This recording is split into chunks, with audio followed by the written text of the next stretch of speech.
Hello and welcome to the No Gimmies podcast, where we have two guys who apparently don't know how to ride a bicycle. I'm on the injured list. I'm not sure if this shows up well. He's got his road rash. We are two grown men who have difficulty riding a bike. Uh, the other person that I'm obviously referring to is my co-host Aaron Bullwinkle. Aaron, how's your road rash, buddy? After 13 days, it's doing a lot better. My hand has gotten the worst of it. I completely tore the pad off the inside of my hand, and for those that have to bartender serve, and I am right-handed, you can imagine what a pain in the ass this has been. This poor hand also had a stem from a wine glass put through it. So it's just a hot ass mess over the last few years. So I'm hoping to work on my left hand getting some balance. But also that's weird energy to put out in the air because I don't want to get hurt anymore.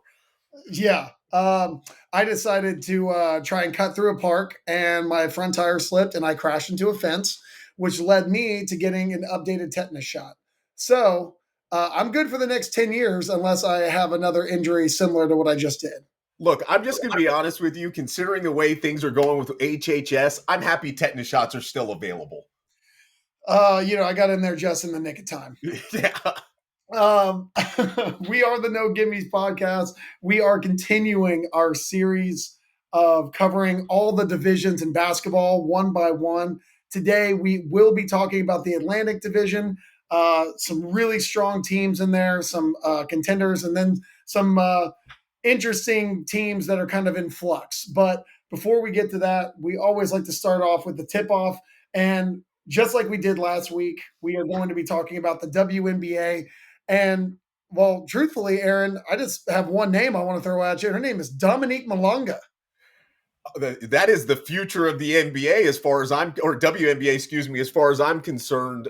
For those that are not familiar with Dominique Malonga, and obviously we've brought her up on here recently a few times because she's been going on a tear. She's now had 4 straight games in double figures. She on Saturday at the game, or excuse me, on Friday at the game that I was at against the Aces, became the youngest player in WNBA history to register a 2010. And just to make sure she was doubling down on it, she proceeded to do that once again on Sunday. And for me, it's not the statistical excellence that's been so impressive.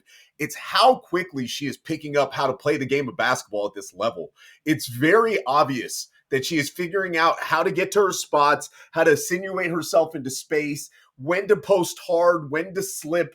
The touch is there, the confidence it's from 2 months ago when I saw them play to now, she looks like a player that's advanced by years. And I know that seems like hyperbole, but the statistics bear out what the eye test is telling you. So let's just clarify for the people who aren't in the know about the W. She is 19 years old. She is 6'6". She's from France. And whenever you and I were talking about the WNBA, about the draft, I remember we were talking about the Seattle Storm pick, and you were like, yeah, that's definitely a project. That's somebody that's, she's very young. She needs time to develop. Most of the women who are coming into the WNBA are 21, 22, have years and years of college experience. So I think I said something along the lines of like, I'm interested in this this player. I'm curious to see how they use her. And you were like, slow your roll. It'll probably be a while. And then I think it was probably a couple of weeks ago. I was watching the Storm Fever game, and I was texting you about it, and I was just like, she's got something. She's very decisive. She's got some great post moves. She hit a one-legged Dirk-esque fadeaway over a defender, and it was so clean, so natural. It felt like she's really like, speaking to what you were saying, she's picking things up so quickly.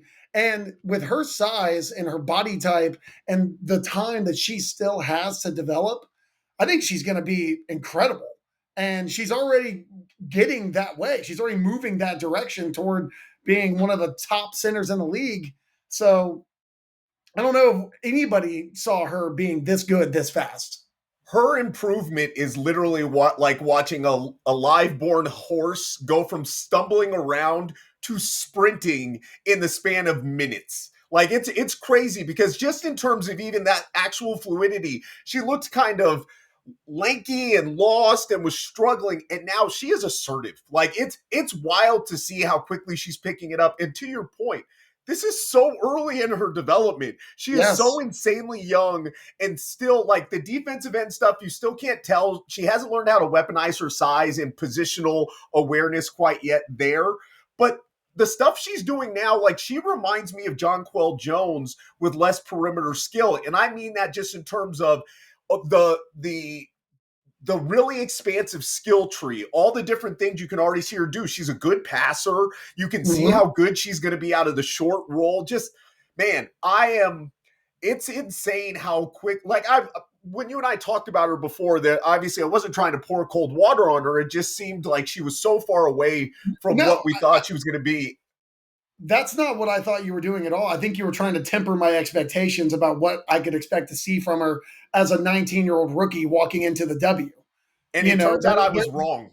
I was there's a wrong. little, I mean, there's a learning curve, obviously, but she just happened to, you know, She accelerate through the curve faster than anybody expected her to do. Yeah, And she she's she really hit been turbo like this was a Fast and Furious movie. Like, she's jumping between, exactly. she's already into outer space. Like, she's Fast 9. Like, this is crazy how quickly she's getting her superpowers. And just considering just kind of how poorly the Storm have been playing lately, they've been on quite the skid. She's been one of the lone bright spots for the team that, you know, was kind of solidly like flirting with home court just a couple of weeks ago. And they've just been compiling loss after loss after loss. And the Storms are starting to tumble in the standings. I think they've been passed by both the Fever and the Aces in the last couple of weeks. Um, They so, are tied. I believe they're tied with the Valkyrie right now for the 8th spot, if by the I'm way, correct. an expansion team, we should point out. Yeah. And more They're importantly, the Storm were, I believe, in 4th place going into the All-Star break, and now they're on a 7-game skid after adding Brittany Sykes and Dominique Malonga becoming a more self-actualized version of herself. It's weird to see what's happening with the team. And after seeing them live, that offense is gross. And I yeah, told you the Aces looked so much better against them because we had talked about this a week ago. One of the things that I thought might be really beneficial for them come playoff time is they don't play with much pace, but they play with so little pace that they allow teams like the Aces, who, if you let them get set and you're not pressuring them the way you should, can look a lot better. They make other teams look better because offensively they're kind of in the mud. They run stuff too slowly, and defensively they're not nearly as aggressive as they should be. yeah. So, Aaron, I mean, do you have an understanding of why this is? I mean, you look at the roster. You got Olumide, you've got Skylar Diggins, you've got Gabby Williams, you've got multiple All Stars and legendary WNBA players. You have the emergence of Malonga. You have the additions that they made at the trade deadline. And whenever I was looking at just some stats from just a couple of weeks ago, obviously these are full season stats and they don't really apply to the skid that they've been on. But they were second in defensive rating. So what is it with this Seattle Storm team that is going so wrong whenever they seem to have so many pieces that are so right? I mean, I think in fairness to them, part of it at least has to be the reality of the addition of those parts with Brittany Sykes. You're trying to figure out some of just what your rotations and stuff are. And I thought you saw that a little bit again in the game Friday where Skylar Diggins, now she wasn't playing great, but she also was just kind of marginalized in important moments. And they didn't bring her back in as a player who comes up big in late moments until really way too late. And some of that I think is just Noelle Quinn trying to figure out what she has. You're also just trying to survive a tough skid where what are the right buttons to push. The defensive stuff I don't really get though. Like the personnel is too good for them to be struggling the way they are defensively right now. And it's as much an effort and execution thing as anything else. This is too veteran laden of a team with too many players who know how to play for them to look kind of indifferent and frustrated. And again, they're mired in a losing streak, and I caught them on game 6, I believe, of that losing streak. So it's a little bit tougher to evaluate what's happening versus kind of on the continuum of it. But they looked really lost. And look, I've come on here and talked about the Aces. They made the Aces look energetic and aggressive, and that's been hard to do for the Aces this season. And so something's just going on with whatever the chemistry is with this Storm team right now, because obviously the sum is not as great as the parts. Well, I mean, I can't help but agree with you there. Obviously, just based on the recent losing streak, but you know, they might have just been playing an Aces team that they're getting a lift from one of the greatest players of her generation and maybe one of the greatest players of all time, because a 32-20 game is just ridiculous and has also never happened in WNBA history before. So Asia Wilson, as you last week decided to, you were giving a eulogy basically for your Aces squad and saying that they look lost and they didn't have the effort and it was the death of a dynasty. And in the last 3 games, they've looked every bit the contender that everybody thought they were going to be when they made their trade for Jewel Lloyd in the offseason earlier this year, that they could, kind of keep the run going. So what's changed with the Aces? What's happening there? Are they true contenders, or is this a mirage? I mean, some of this is just the reality of the competition, right? Like they play the moribund Connecticut Sun team, who's everybody needs a get right game. Yeah, for all intents and purposes, is kind of done. Seattle's on that huge skid that we said. The Valkyrie wins are good wins, but the reality is, based on personnel, because of how the Valkyrie have been gutted inside, the Aces should be beating up on them. Now, I'm not trying to devalue it. It's a tough win against a good team. And look, the Aces need victories, and I believe they've won 3 of their last 4, if that's correct. Excuse me, they've won 6 of their last 7. I apologize, because so they're beating the teams that they should beat, and that has been a problem earlier in the season. And Asia has looked much more activated and aggressive, which, look, she's the focal point of their success. Even when everything else is going right, she matters more on such a demonstratively huge discrepancy versus even Jackie Young, who is a top 10 player, but doesn't really drive their winning nearly the way Asia does. And I think she's just kind of on a tear and aggressive and upset, and that's good for them. I still have a lot of the same issues with the Aces rotation. I'm watching the way people like Aaliyah Nye are being marginalized. The fact that Becky Hammon still will not trust the bench in certain times and won't really break up the rotations, and the offense is maddeningly predictable. And so even in the midst of all this, everything that I said during that eulogy holds true, even though they decided to be like a zombie corpse punching through the coffin. I don't buy it, but that's at least what we're seeing right now. But come playoff time, all those same things I think are going to augur early defeat against a really good team, whether that's in the first or second round, depending on the matchups. Well, speaking of a very good team, the big question that I have for you is there any stopping this Minnesota Lynx team? They just went into New York with no Nafisa Collier. Now, to be fair, the Liberty had no Breanna Stewart as well. She's still out with her injury. But it doesn't account for the fact that they beat the brakes off the second place team in the WNBA in the second half, and it seemed pretty effortless. Courtney Williams was incredible.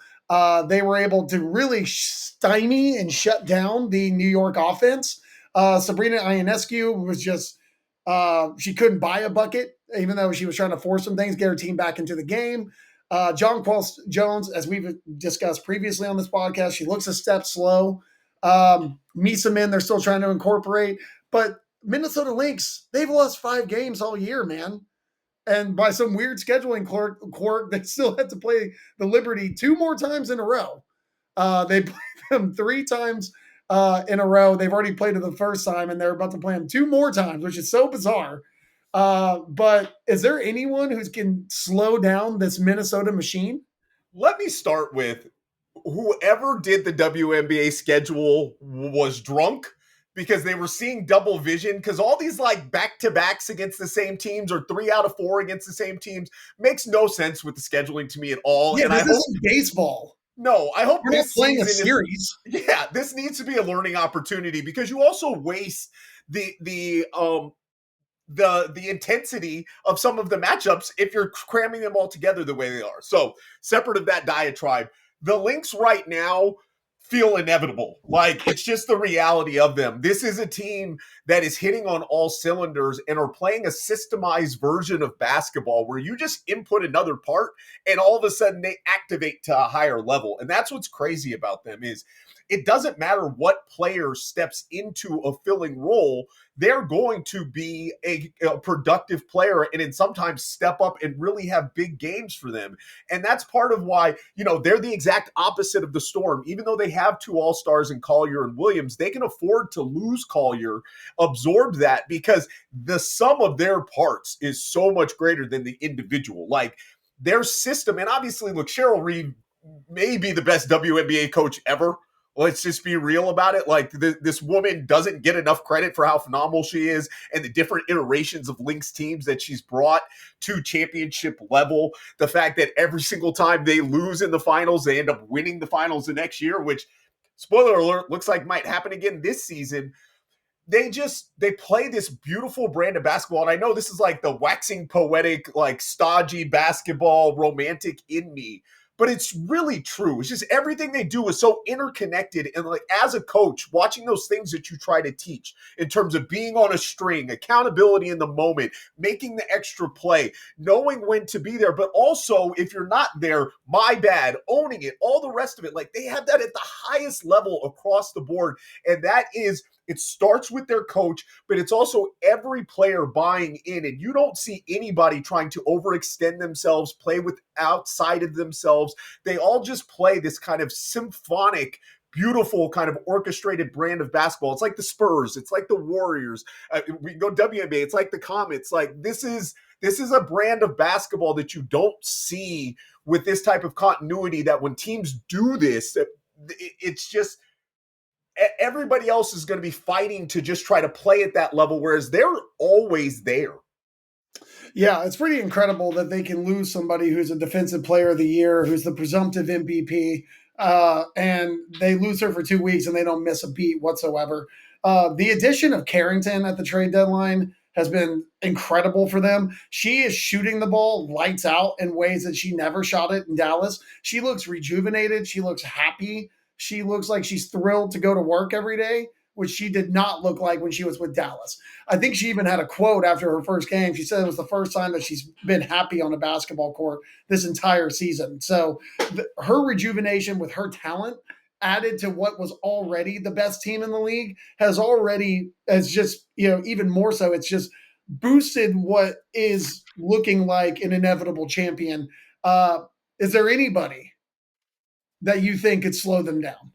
I mean, first, I want to touch back on Divsion because, one, we know that I'm a huge fan and I have been, but you're completely right. And I had read something that had predicted that being in this structured environment where accountability, again, I don't mean to keep hammering that button, was going to be so important, that she was going to raise her level of play. Are they the heat culture of the WNBA? That's Lynx culture.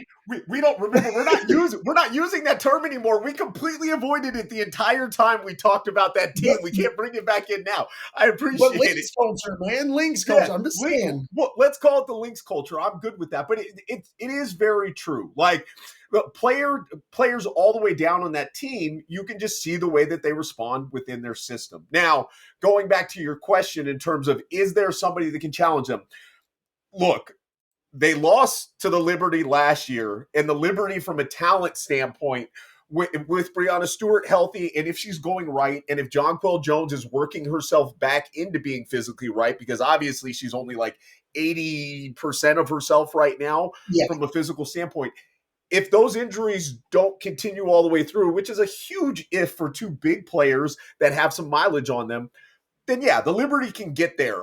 I don't think anybody else can right now, and I don't mean to dismiss Atlanta, who I love, and I do think Atlanta, with their size in the interior, provide some things that could be a nice foil to the Lynx, but I just don't think Atlanta's offense can get to the level that the Lynx can on a night-to-night basis, even though Alicia Gray and Ryan Howard can be offensively explosive.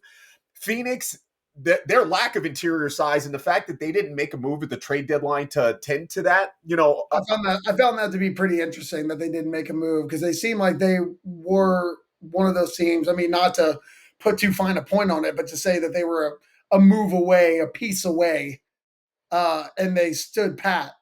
I mean, you can interpret that two ways. One, that they hesitated whenever they had a chance to pull the trigger, or two, that they were comfortable with the personnel that they had. But like you said, they have a clear flaw on the interior of their team, and they did not address it.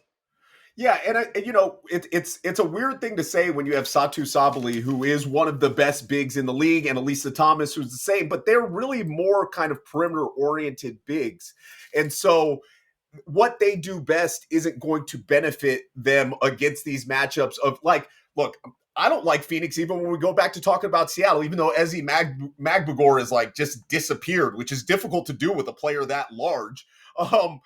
But they're going to have a tough time matching up. And then now when we go back to talking about Minnesota with Alana Smith and Nafisa Collier, that's just, you're going to have to be able to match that. And the Mercury didn't attend to it the way that they needed to. And I don't mean to dismiss the Mercury, but unless they get a really favorable matchup, I didn't like what they did. So right now it's the Liberty and the Lynx. To start the season, that's who I thought was going to be in the WNBA finals. Once again, I thought the Lynx were probably going to win this year because I believe that, like, I keep doing it and I don't mean to keep doing it, but the story of the 2014 Spurs just like hits home over and over and over again. They lose in the finals in this really difficult way. At the very end, they come back stronger, better than ever. It's like, that's what this team is. It just, and even again, that beautiful, like, we've all seen the video clip of watching like the 2014 Spurs passing the ball, where it's like the 7 passes before we get like the shot and everybody, like the beautiful slow music. That's what we're watching. We're watching it in real time. And I hope everybody's appreciating the way they should, because this team should not be taken for granted in terms of how great a level of basketball they're playing as an all-time caliber team, just in terms of the aesthetic and quality of the game. Courtney Williams and Tony Parker as like play style, that's a really nice comp. Courtney Williams and Tony Parker as like personalities could not be further apart. Yeah. Plus, I think you can actually trust Courtney Williams around your wife. If you don't know what I'm talking about. I don't know if you can trust your wife around Courtney Williams. Yeah, well, maybe your significant other. But for those that don't know that story, feel free to look it up. And I wasn't trying to make fun of anybody. It's just, yeah, that was a rough one to do to your teammate. That's all I'm saying. It really was. One last question. One last question I have about the W before we move on. Is the best rivalry in the W right now Violet the Raven versus Ellie the Elephant? The Valkyrie have unleashed their mascot, and she has so much attitude. My favorite post that I saw was Ellie has 24 hours to respond when she was introduced at the Valkyrie game the other day. If you haven't seen their new mascot, Violet the Raven, she is just like the rest of that team, blowing up way too early, way too fast. They should not be this good this fast, but here they are. I am not familiar with Violet the Raven, but I will be making myself familiar. Oh, and they literally, okay, so they just debuted her.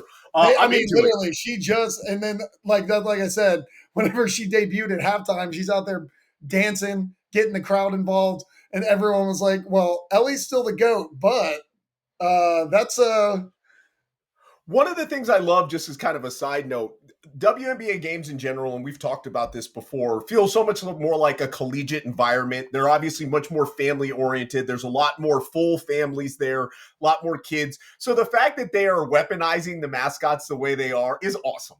Like, I think it's such a great subplot and side part of the game. This is such a weird thing to even think about, but like having a different gender for mascots, having something that little girls would like and find entertaining, so that like they're also entertained while they're not watching basketball, but they have something to look at while the game's not going on. It's just, I don't know, it's weird to even think about gendered mascots because most of them are animals or mythical creatures of some kind. But yeah, like having a female entertainer is just something for that WNBA games have that no one else has. No, it's a really good point, and it's important. Yeah, seeing like big hoop earrings and long hair and braids and choreographed dancing that like they might see on social media, stuff like that. It's a good way to connect with a younger audience. It's just smart. No, I think that's a totally valid point, and I completely agree. And I'm here And for it's it. a And I'm little bit here. more hip. I'm here for the mascot animus. Like what Yeah. we didn't get to see enough of that before. Usually it was player on mascot. We get Robin Lopez versus the gorilla or everybody else and stuff like this. Having the mascots Winnie the themselves Pooh. square off, but it goes back to the collegiate thing. Like you do see that in college. You see the mascots in college like kind of go toe to toe, and it's always a funny little aside. And so adding extra entertainment value and extra entertainment components to the WNBA games that bring everybody into the experience is another credit to what they've tried to do with the product overall. All right. We are 25 minutes in already for the tip off, so we're going to move on. We talked about the W, and we're always excited to talk about the W, but we do have other things we want to get to. Do we want to talk about the fact that the sex toy thing and the fact it hijacked the narrative of the WNBA for a week, and apparently it's come out, and for those that haven't read it, I'll link to it in the show notes. It was on The Athletic. It's all attached to a meme coin. And how Do I want to talk about that? Okay, No. we don't have to. You know what? No, I don't. I don't want to give air to these pieces of shit who are disrespecting the WNBA. No, I don't want to, but it's a. Your point is fair. The only reason I wanted to bring it up is because I was at least happy to see that it was representative of a subsector of the douchebags at the game versus people just going to the games to be douchebags, if that makes sense. But you're right. We don't need to give it any more oxygen. It's a weird thing to say, but I was happy to see that it wasn't fans leeching on to a stupid and reprehensible trend. It was actually just douchebags continuing their stupid, reprehensible trend of trying to aggrandize the value of a meme coin in a pump and dump because we are in the worst timeline. Anyways. I'm glad that you said it. I'm not going to give it any more credence or any more thought. So I'm going to move on. Stop disrespecting the women who are playing in the WNBA. Stop disrespecting athletes in general. You're there as a fan. It's not about you. Sit down, shut up, enjoy the game, and cheer loud and enjoy yourself. But be respectful. That's about as much as I'm going to talk about it, and we can move on. I did want to talk about. We do want to do the vibe check. The vibe check is that the NBA actually just released some, if not the entire schedule. But the main parts that I wanted to talk about was just the opening week, the Christmas Day games, and what has become the adopted holiday of the NBA, which is Martin Luther King Day, which I think is really smart. And I hope that they keep promoting this and bringing it up more. But let's talk about the opening week game. So we learned last week that the opening night, the Oklahoma City Thunder, as they raise the banner and they receive their championships rings, they will do so in front of none other than Kevin Durant and the Houston Rockets. That will be your early game. And then that night, it will be the geriatric late night show, which is the Golden State Warriors against the Los Angeles Lakers. Obviously, I'm being very tongue in cheek. That's a very rude way to talk about basketball. But, the Warriors, if they do end up signing Al Horford, will be the oldest team, I think, by average age ever. Nope. Actually, the other LA team, I believe, may hold that mantle with their opening night roster because the Clippers are slated to be, depending on who they start, I believe the Clippers are slated to be the oldest starting roster by like 1.2 years. Now, you may be right. I think it depends. They might be vying for the oldest team, and so that will be the geriatric battle. So the Clippers, it's going to be Harden, Beal. I don't really know who they're starting at their three, whether they're going Derrick Jones Jr., if they're going are they going John Collins? Are they going Kawhi at the three? I don't really know what they're doing there. Well, I think Zubac and Collins, if they start, would bring the average age down. You're right. So if Zubac and Collins start, it does make a difference. Now, I don't know I think the assumption is Collins is coming off the bench. Okay. So the thing is, it could be Batum starting once again. That's crazy. Yeah. I don't. Now, he was coming off the bench for them some last year, but let me just give you a sense of some of the aged players on that group. We've got Chris Paul. Don't forget about him. Bradley Beal, James Harden, Nicola Batum, Brooke Lopez, and Kawhi Leonard are all guys who are going to be seeing very significant minutes for that group as well. Now, all 34 or older? I believe so. Kawhi may not be at 34 yet, or he's 33. about to. Yeah. So But that matchup, like when the Clippers and Warriors face off, that game is obviously going to be brought to you by Ben Gay and shown on Lifetime, I think. Like, Yeah. But the Golden State Warriors, if they end up sorry. signing Al Horford, would end up with a starting lineup that is Steph Curry, probably Pajimski, Yeah. Jimmy Butler, Draymond Green, and then Al Horford at the 5. So Yes. Pajimski is the only one bringing that age down. Everybody there is like 35 and above. That's not. Pajemski is really the only one lowering that aged curve for sure. Yeah. And they're playing the Los Angeles Lakers with skinny Luka Doncic, which is what we are contractually obligated to call him now. Yes. Skinny Luka Doncic, SLD, if you will, and LeBron James if he still decides he wants to show up for work. Yeah. But the big thing is that is the opening night that's on NBC, who just paid a boatload of money to get their part of their TV rights. The next day, you're going to have the Cleveland Cavaliers against the New York Knicks, and then the San Antonio Spurs and the Dallas Mavericks. That'll be on ESPN, and that'll be only the second time that we've had the number 1 and the number 2 overall pick going head-to-head in the opening week of the season. I believe I'm forgetting now who the other one was. I want to say that it was like it wasn't Fultz and Tatum. I can't remember who the other one was, or maybe it was D'Angelo Russell and whoever went number 1, Ayton. Wait, that's no, that's not the same draft. No. Yeah. So I don't remember. I can't remember exactly, but having Dylan, whoever it was, if it's any of those group of guys, they're probably going to be less significant historical footnotes than Cooper Flagg and Dylan Harper. I'm just going to bet that one to start. Well, and then I think the NBA is just going to be forcing Cleveland and New York from the Eastern Conference down everyone else's throat because on the Christmas Day games, they're the only 2 teams from the East, and they're playing at noon. Everybody else on the Christmas Day slate is in a Western Conference team. So give us the rest of the Christmas Day slate, and then let's talk. So you get the Spurs in Oklahoma City at 2:30. You get Dallas and Golden State at 5, which I think they really missed a golden opportunity to have Dallas play the Lakers. Because that's kind of surprising. The Rockets are playing the Lakers at 8. So they're going to have Durant versus LeBron in the later game. The 5 o'clock game is Dallas versus Golden State. And then the final game is Minnesota and Denver. Nice Christmas Day slate. But like I said, 2 Eastern Conference teams. Yeah. So just fuck the East, I guess. Well, in fairness, that's kind of the general sentiment going into this season. I think what's interesting about it, and Lord knows I don't want to talk about it too much because it's going to be talked to death, and it probably already is because you're giving me all this information in real time. I hadn't seen the schedule stuff. Yeah. Obviously, the first thing we're going to get is, here we go again, Steph and LeBron. We're still being force-fed them as the marquee matchup. I've actually seen that online quite a bit. Of course, even though they played a phenomenal game last season, that was awesome. Also, do we not want to see that happen? I mean, as much as I complained about it last season, I was only pissed because Oklahoma City didn't get one and they were the number 1 seed in the West the year before. Yeah.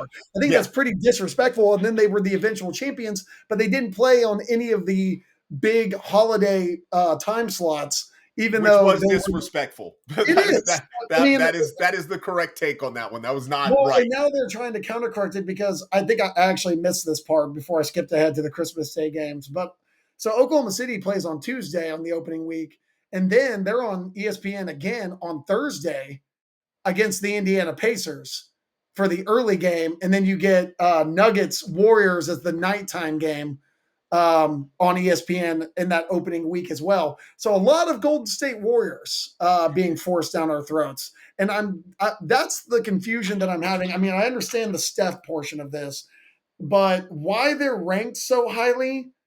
Well, it's because at the end of the day, this is still a numbers game, right? And it's still a major market. Steph is still a big draw. And the reality of it, even as somebody who fully feels like, yes, the league should be doing the best that they can to promote their young budding stars, look, people are still going to tune in, and Steph is still a phenomenal show. It'd be different if we were being given like late stage, Dominique Wilkins or something, just like a player who used to be this marquee guy, and now we're seeing a shell of himself. Steph still brings it. Now, So Steph. and the Warriors may be really exciting to start the season. Now, as the wheels start to fall off on this aged group that's being held together by duct tape and whatever else, I don't want to be force-fed them in March, probably, but I can get it from that standpoint. The biggest thing for me is I'm just happy we're getting Wemby on Christmas again, because just as a reminder to everybody, the game that he played last year was effing insane. It was one of the most impressive Christmas Day games ever. Dude went for 42 and 18 and just absolutely dominated. And then we didn't get much of him from there. And so I'm happy that they're making look, it's not difficult to go, should we make sure we're highlighting Victor Wembanyama? Like, yeah, no fucking duh. But look, good. I would also like to point out that they didn't get to play against each other that much last year. But Chet and Wemby do not like each other. And it has been clear since day one that they compare themselves to each other.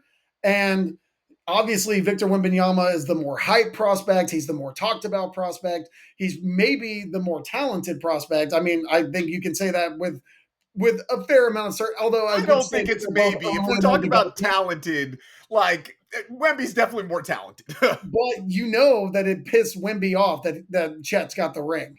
Oh, absolutely. And like you said, when they go head to head, it's fun to watch because personal. Yeah, and the thing about Chet is, for his lack of physicality and everything else, he likes to play a physical brand of basketball, and it benefits him that Wemby is not going to power through him. So these two guys are going literally up against each other, and their grace and skill set at their size is so much fun to watch as a head-to-head matchup, because the term unicorn is way overused, but these are two guys at this size that just move differently than 7-footers move. They have an array of skills that 7-footers don't get to put together. We see guys that will kind of parse those things. Like Porzingis is awesome to watch as a shooter at his size. Watching him put the ball on the floor, not so much. These two guys can do really everything you want when they're at their kind of highest level of play, and they bring that out of each other in matchups. And we've been kind of short shrifted of it because of injury issues with both players. So give it to me as much as we can. That's great. Yeah, I think that's really fun. And obviously Minnesota Denver is becoming a fun rivalry. As both of those teams keep vying to stay in Western Conference contention. They've had some pretty epic battles in the past. I'm excited for that game. Houston, LA. I mean, LeBron versus Kevin Durant, Luka against, a former Texas team that he had a lot of really fun battles with. I'm excited to watch Luka have to play against some of those defenders. So Luka going against Amen Thompson and Tari Eason and Dorian Finney-Smith, who's a former teammate and friend, former two-time teammate.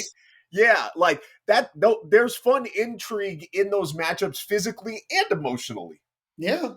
And finally, I did want to touch on the Martin Luther King Day games. Like I said, it's become a marquee holiday for basketball. Please obviously, let it stay that way. Yes. Sorry. Well, the NFL will find a way to try and take it somehow. They've been stepping on everything else the NBA does recently. But they have a lot of historically black cities have been, in this time slot on this day, on this holiday. So you get Milwaukee and Atlanta. Atlanta will always play on Martin Luther King Day for obvious reasons. Oklahoma City against Cleveland.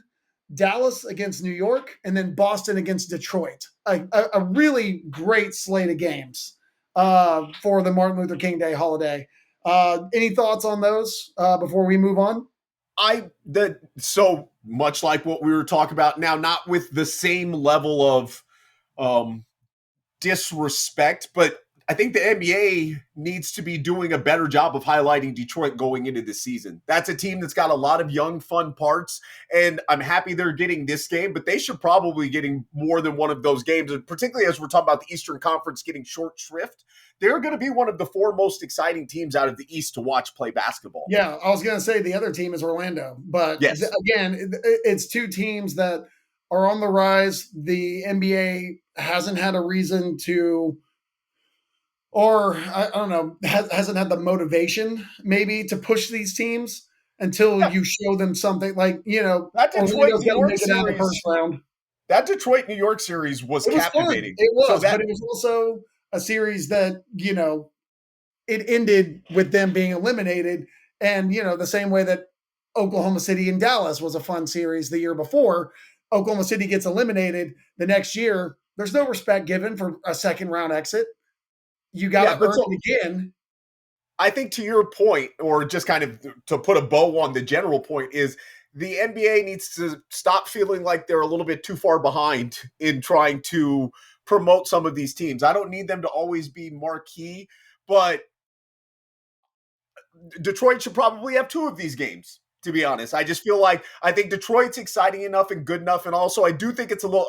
We make fun of what the East is supposed to be, but it's a Sure. little unfair to skew everything that heavily to the Western Conference, just assuming that the Eastern Conference isn't going to play any fun basketball. Like that's a little bit of BS. So just as Yeah. my own Atlanta, editorial of the Orlando, schedule. Detroit. Those three teams, I mean, like I said, Cleveland and New York is going to be all over this for obvious reasons. Cleveland was the number one seed in the East last year, marred by a lot of injuries. And then you've got New York, which is obviously a primetime market for them. They've got the Knicks, who are a marquee franchise, even though they fell short of expectations last year. It's still the Knicks, the same way that you would still push the Lakers, the same way you would still push the Boston Celtics, even though that they have had some catastrophic injuries and their season ended on a pretty negative note. But it's still Boston. It's still marquee.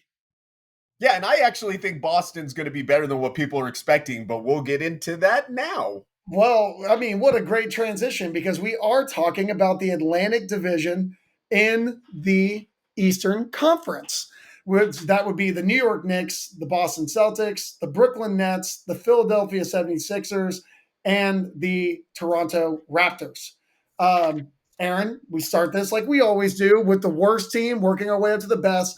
And if there wasn't one team actively trying to be bad, I'd have somebody else in this position because of how much I dislike the team and the construction. But we have to start with the Brooklyn Nets, who finished dead last in their division last year, obviously, uh, and ended up having one of the weirdest off seasons in modern NBA history.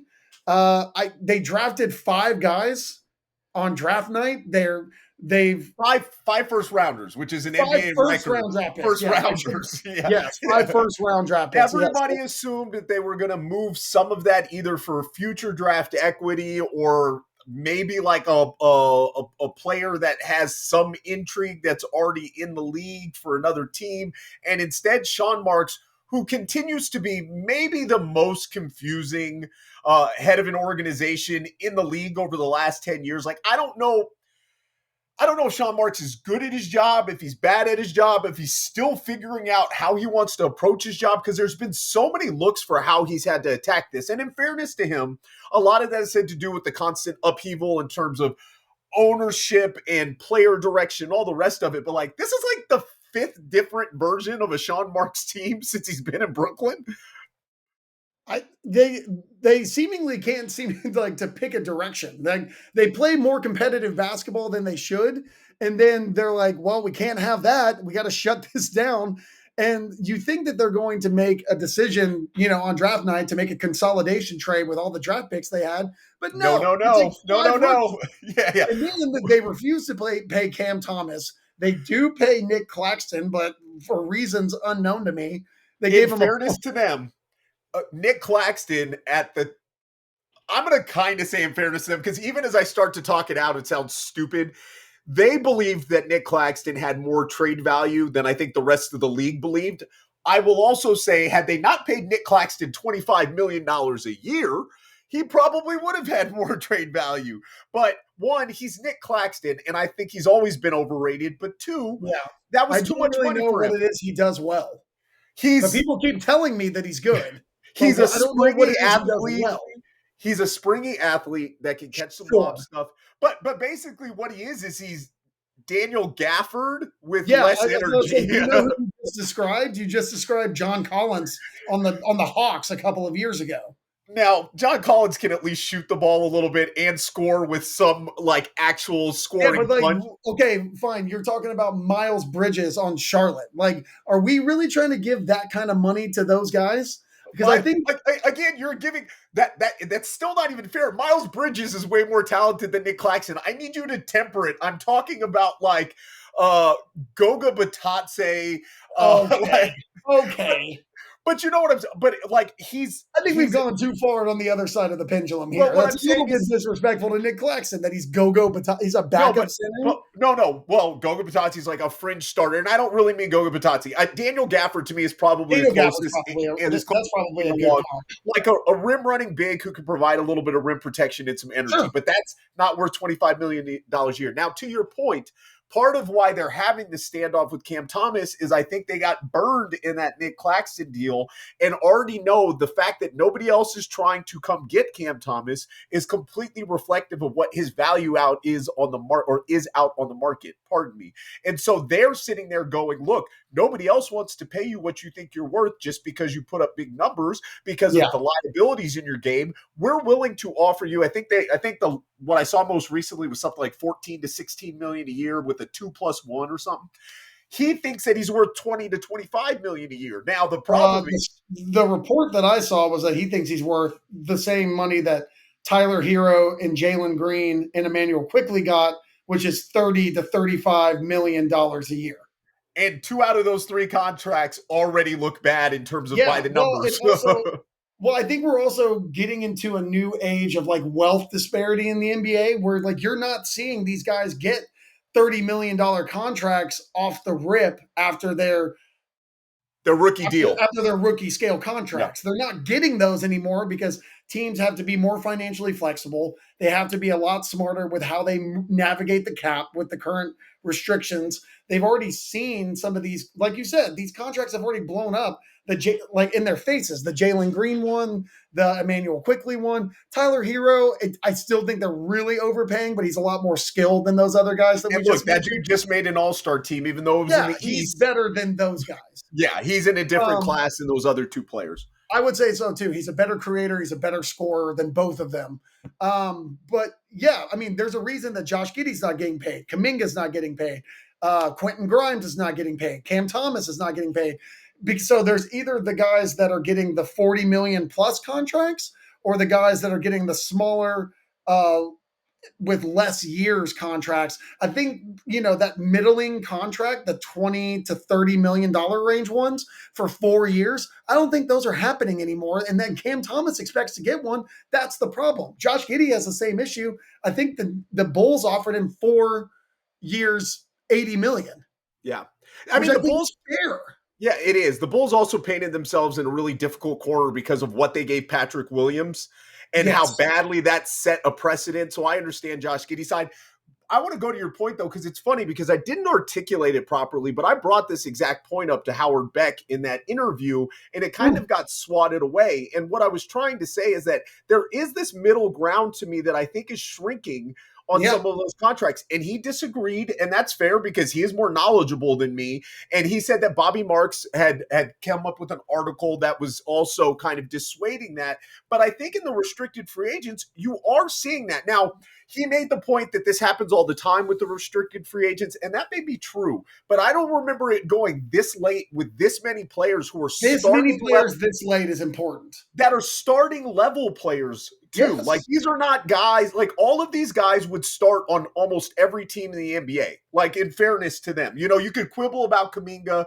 You could quibble. I mean, each of these guys, you can start on at least half of them. And probably more than that. I think most of these guys are talented enough. I'm just playing like at least half and probably more. So it's an interesting thing, but I think also in a lot of ways it's to your point about what we're looking at in the new CBA, and there's probably some truth to the fact that all 4 of those guys have liabilities in their games that these teams have seen that make them question how much they drive winning, with Cam Thomas probably being the apex predator in that conversation. But the point is, a lot of the guys that we just talked about got paid despite those flaws in their game, and these guys aren't. But that was also before. I know we're getting off track. We're not talking about the but we are also in the era of the new CBA, right? Like, Yes. so we have, even though we look, history always has to be the precedent from which we look forward. We are not really looking back at the same landscape that we're looking forward towards or currently within. And so, yes, even me making the point about Patrick Williams is a little bit kind of disingenuous because of the reality of it. But there's that truth where there's an inflection point from last year to this year in terms of the way teams are willing to spend money. We can kind of put a button on it there unless you want to add anything and get back into this. No. I think we're getting off topic. We're not talking about the Nets anymore. I know we're still talking about Cam Thomas, but overall, I want to get back to talking about the Nets. Yeah. And so for me, the notes that I wrote down on this Nets team, which again, they obviously want to be bad. This is a team that has no intention of being good, even when they have a good head coach and they played some competitive basketball last year. They tanked down the stretch. They finished. And the thing with them last year, it was funny because we had talked about this, was they did exactly what was expected. They had a bunch of veterans, played good basketball to start, and had to get rid of all those guys to make sure the roster was bad enough to be able to tank, because Jordi Fernandez wanted no part of the agreeable take job, which is a testament to how awesome of a coach that guy is. Like, yes, I love Jordi Fernandez. Well, and now I think they're just testing him at this point, because then they added in the offseason Terrence Mann at $15 million, which is a head scratcher for me, because I was like, why would you pay Terrence Mann this much money? They needed a veteran. Michael Porter Jr. for Cam Johnson. So they took on like $15 extra million in money for essentially the same player. And Cam Johnson's a better player. But in fairness to them, Cam Johnson's a better player. But in fairness to them, you have to spend money somewhere. They have the lowest cap number in the league by a significant margin. Yes. So even with those kind of questionable moves, now Terrence Mann and Michael Porter Jr. are their two veteran players, which is just hilarious to think about. Those are their two longer tenured players. Yeah, those are the guys that are going to be mentoring this young group. And if you've seen Michael Porter Jr.'s press tour recently in New York, it hasn't been going great. Anytime he speaks, it doesn't go great. He tried to offer a homeless man $100 on the streets of New York. The homeless man screamed at him and told him to go away. He spoke about what he expects his woman to do around the house, and he mostly spoke about cooking and cleaning and supporting him and bringing something to the table, because all these women, quote, want to be queens but don't want to have to do nothing. Great quote. Love that. Great job, buddy. Talked about how, if his buddies wanted to put some money on his underline on betting, I mean, he could make them generationally wealthy if he just got injured. That was a great thing for him to bring up. Why would a Porter be talking about gambling? What he is? Yeah, I had not seen. This is why you don't trade for Michael Porter Jr.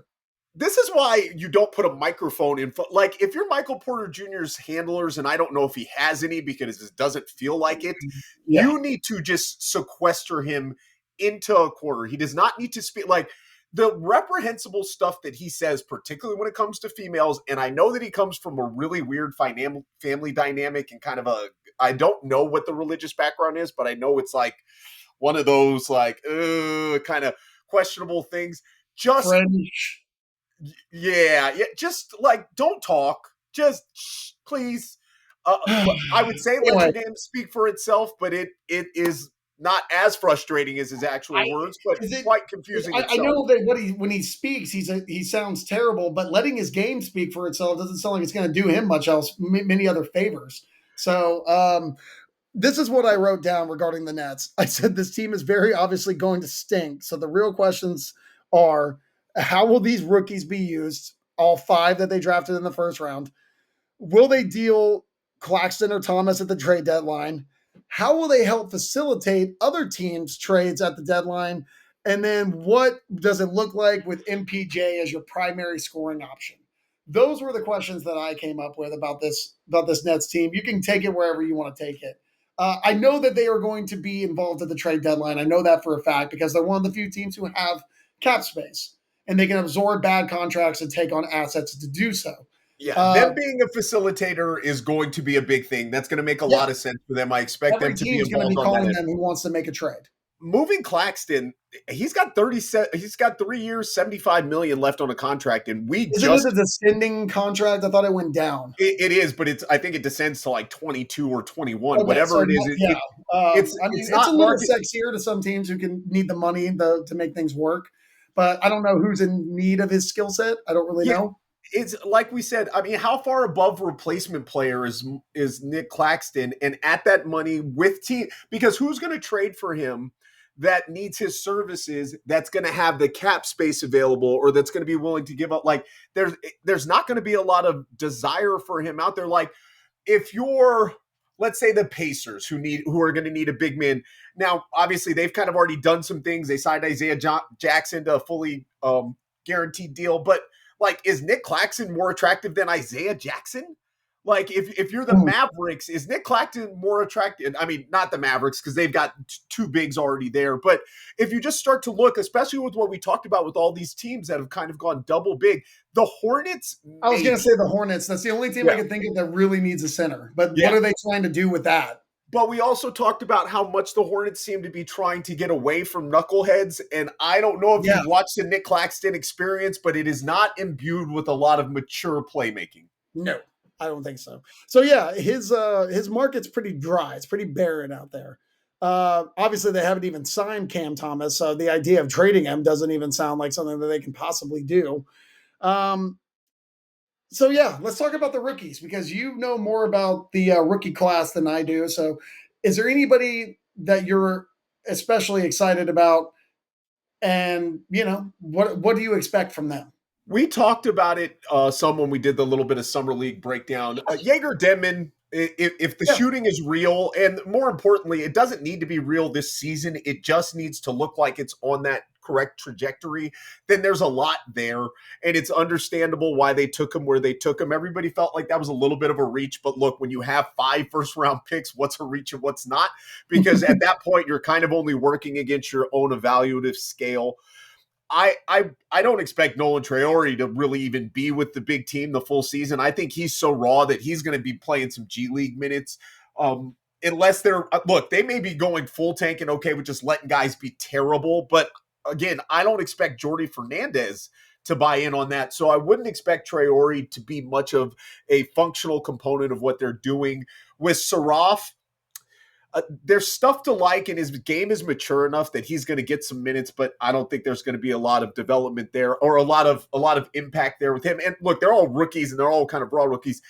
Danny Wolf, I think, has a maturity to his game, and because of his skill set, as long as they're not trying to use him as a stretch big, which they were using him in summer league, but actually weaponize the really unique qualities of what he can do as a ball handler and passer, I think he can be a guy that's going to have some really fun moments for them. But and who am I blanking out on right now? Who's the fifth? The Oh, fifth. I'm sorry. I'm off that list. I'd already moved on in my mind. I I'm blanking out on the fifth rookie right now, which would probably tell you something about well Is it Noah Clowney? no, it's not. And it's fine. We can pass over that. I'll probably even cut this little moment because it got awkward for a second. But Hey, I'm they, fine with cutting it. they're going to be the reality is they're set up to be terrible. I expect Yeah. them to be probably one of the 5 worst teams in the league, and I would say even lower than that, except for Jordy Fernandez is going to coach them up in a way. And with Cam Thomas and Michael Porter Jr., even though I don't like the combination of those guys from a decision-making standpoint, and the fact that they're probably going to be fighting over the ball like 2 little Yeah. brothers trying to get attention from dad, they are they're going to have nights where the scoring is going to look like those 2 guys will go for 50 or 60 together, and they'll be able to cobble enough to beat like just teams on off nights. Again, it's just one of those things where this guy is going to find out what it's like to play without Nikola Jokic, and he's going to find out that life is hell. And I'm going to put the over under on how many times Thomas and Porter Jr. run into each other at like 10 and a half throughout the season. Like literally just run to the same spot trying to get the ball and crash. So Drake Powell was the other rookie, another raw kind of explosive athlete, but offensively, he's not going to give them much. Yeah, it's there's going to be some real like Keystone Cops, Hawaiian Tropics moments for this team. Okay, let's do the predictions and move on because we had other teams to talk about. So, how bad do you see this team being? I think they go 20-62. I had them at 22 and 60. So, Okay. same. Now they were 26-56 last year, but again, so much of that was early in the Yeah, that was season. early on, and they made a Yeah. lot of trades to get worse. Dennis Schroeder was playing out of his mind for them before he went to 15 other teams to finish the season. The time zone hopper that he is. This Okay. this defensive rating is going to be, even though I like what Jordi Fernandez can do, if they're higher than 26, I would be shocked. Yeah. I don't see them being any higher than that. Okay, so we need to talk about now who's going to be the fourth worst team in the Atlantic Division. I'm gonna let you go. I've got the Toronto Raptors Okay, at I number was just 4. making sure. I just wanted. Okay. I know you said that you thought Boston was going to be better than people thought, but I wanted to see if you were going to, take the Tatum bait. I was just curious. No, I've got the And Toronto then obviously Raptors. Philly's got their own problems, but I mean we can move on from there. Yeah. So yeah, let's talk about Toronto and their. I wrote this down for sure too. 100. Well, the first thing I wrote down was most nonsensical starting lineup in the league.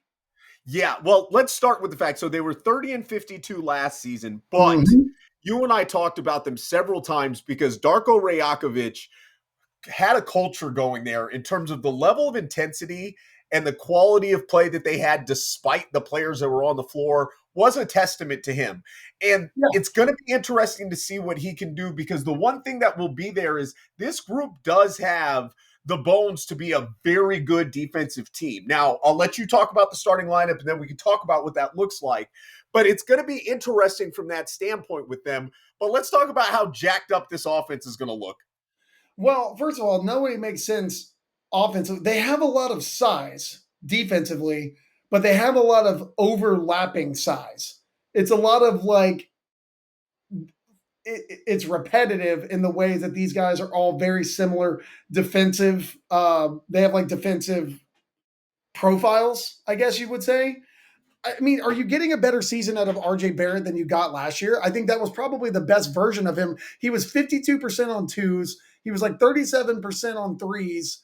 I don't think he's going to play better than that. And now you're adding in this new dynamic to the offense because you're adding in Brandon Ingram, who you just gave a boatload of money to. Emmanuel Quickly is coming back off a really injury-marred season where he shot 42% from the field.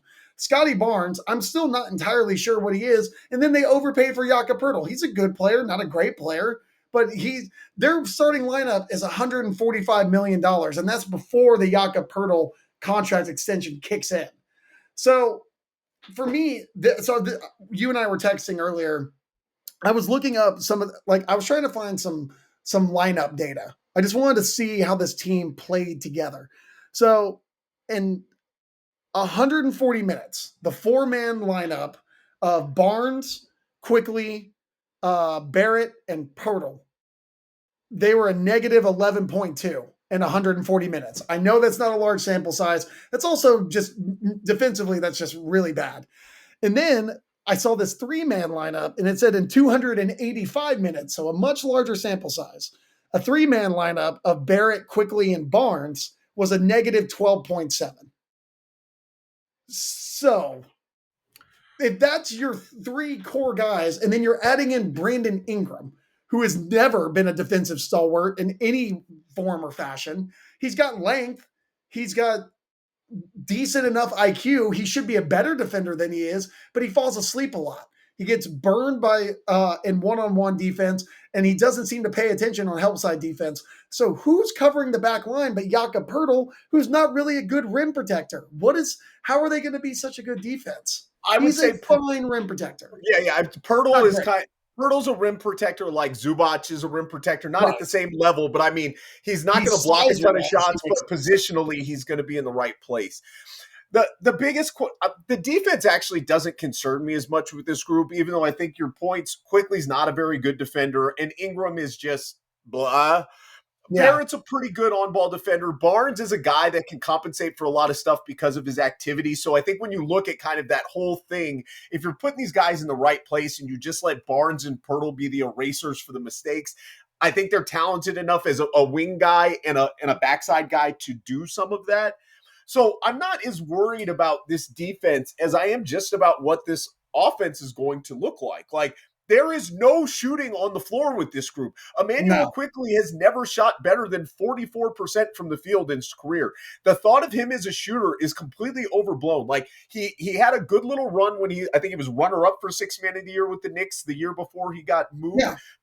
But part of that is he's going against second units. And like we do this too often with guys where we think their production scales up when they get more minutes, but not when they're going against backups versus starters. Quickly's just not that level of player. He's overblown as a playmaker. So that's the other thing. The passing here, Quickly is just an okay passer. Scotty Barnes is a very good passer if he's playing the 3 or the 4. As the 2, I don't love it. And I think he's just I always refer to it as linear passers, guys who can make the right play if it's a single read, but he's not making any aggressive extra reads.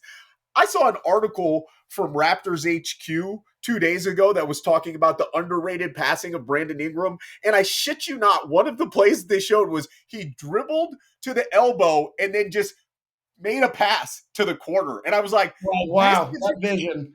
Yeah, I was like, oh, this is, and look, Brandon Ingram is such a maddening player.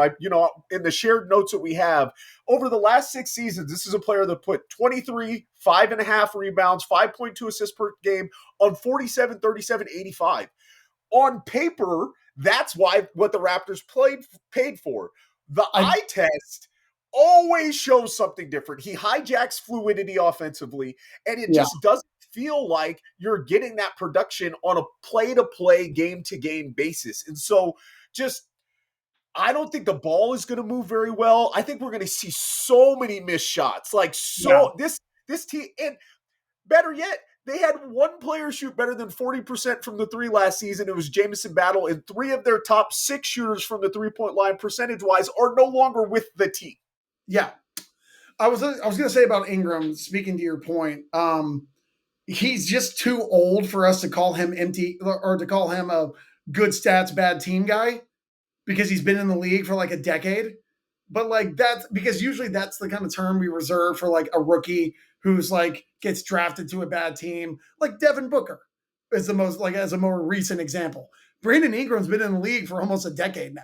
And so it's like they're like, yeah, he's just a good stats, bad team guy. But he's been that basically his entire career since he's been in New Orleans. And then, like one of their better shooters is going to be Grady Dick. If you want to look at through any of the rosters, the Raptors 5-man lineups, 4-man lineups, 3-man lineups, every one of those with the worst defensive ratings has Grady Dick involved in them. Yeah, so like even if you get him on the floor, he's a worse defender than like Malik Beasley or some of these other like great catch and shoot guys. Dick is kind of balls defensively. I'm just gonna say it. Oh God. But like you can take over after that. Brandon Ingram, like signing him to this contract and expecting that production to matter is like ordering a supersized Big Mac value meal and expecting nutritional content. Like it's just not like, sure, he's going to fill your belly, but it's not anything that's going to ultimately be worthwhile for you. And we've just seen it time and time again. And I hate to bury the player because there's always these flashes of like, oh, I like when he does this. I like when he does this. But like you said, the body of work is too big now. It's too, the book is out on him.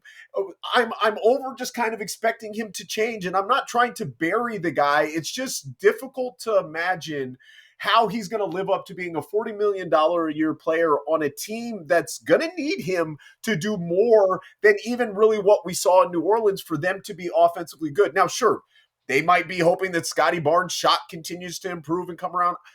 To me, the best Scotty Barnes is ever going to be he can be the second best player on a good team. He can't be the best player. So that means Brandon Ingram has to be your best player.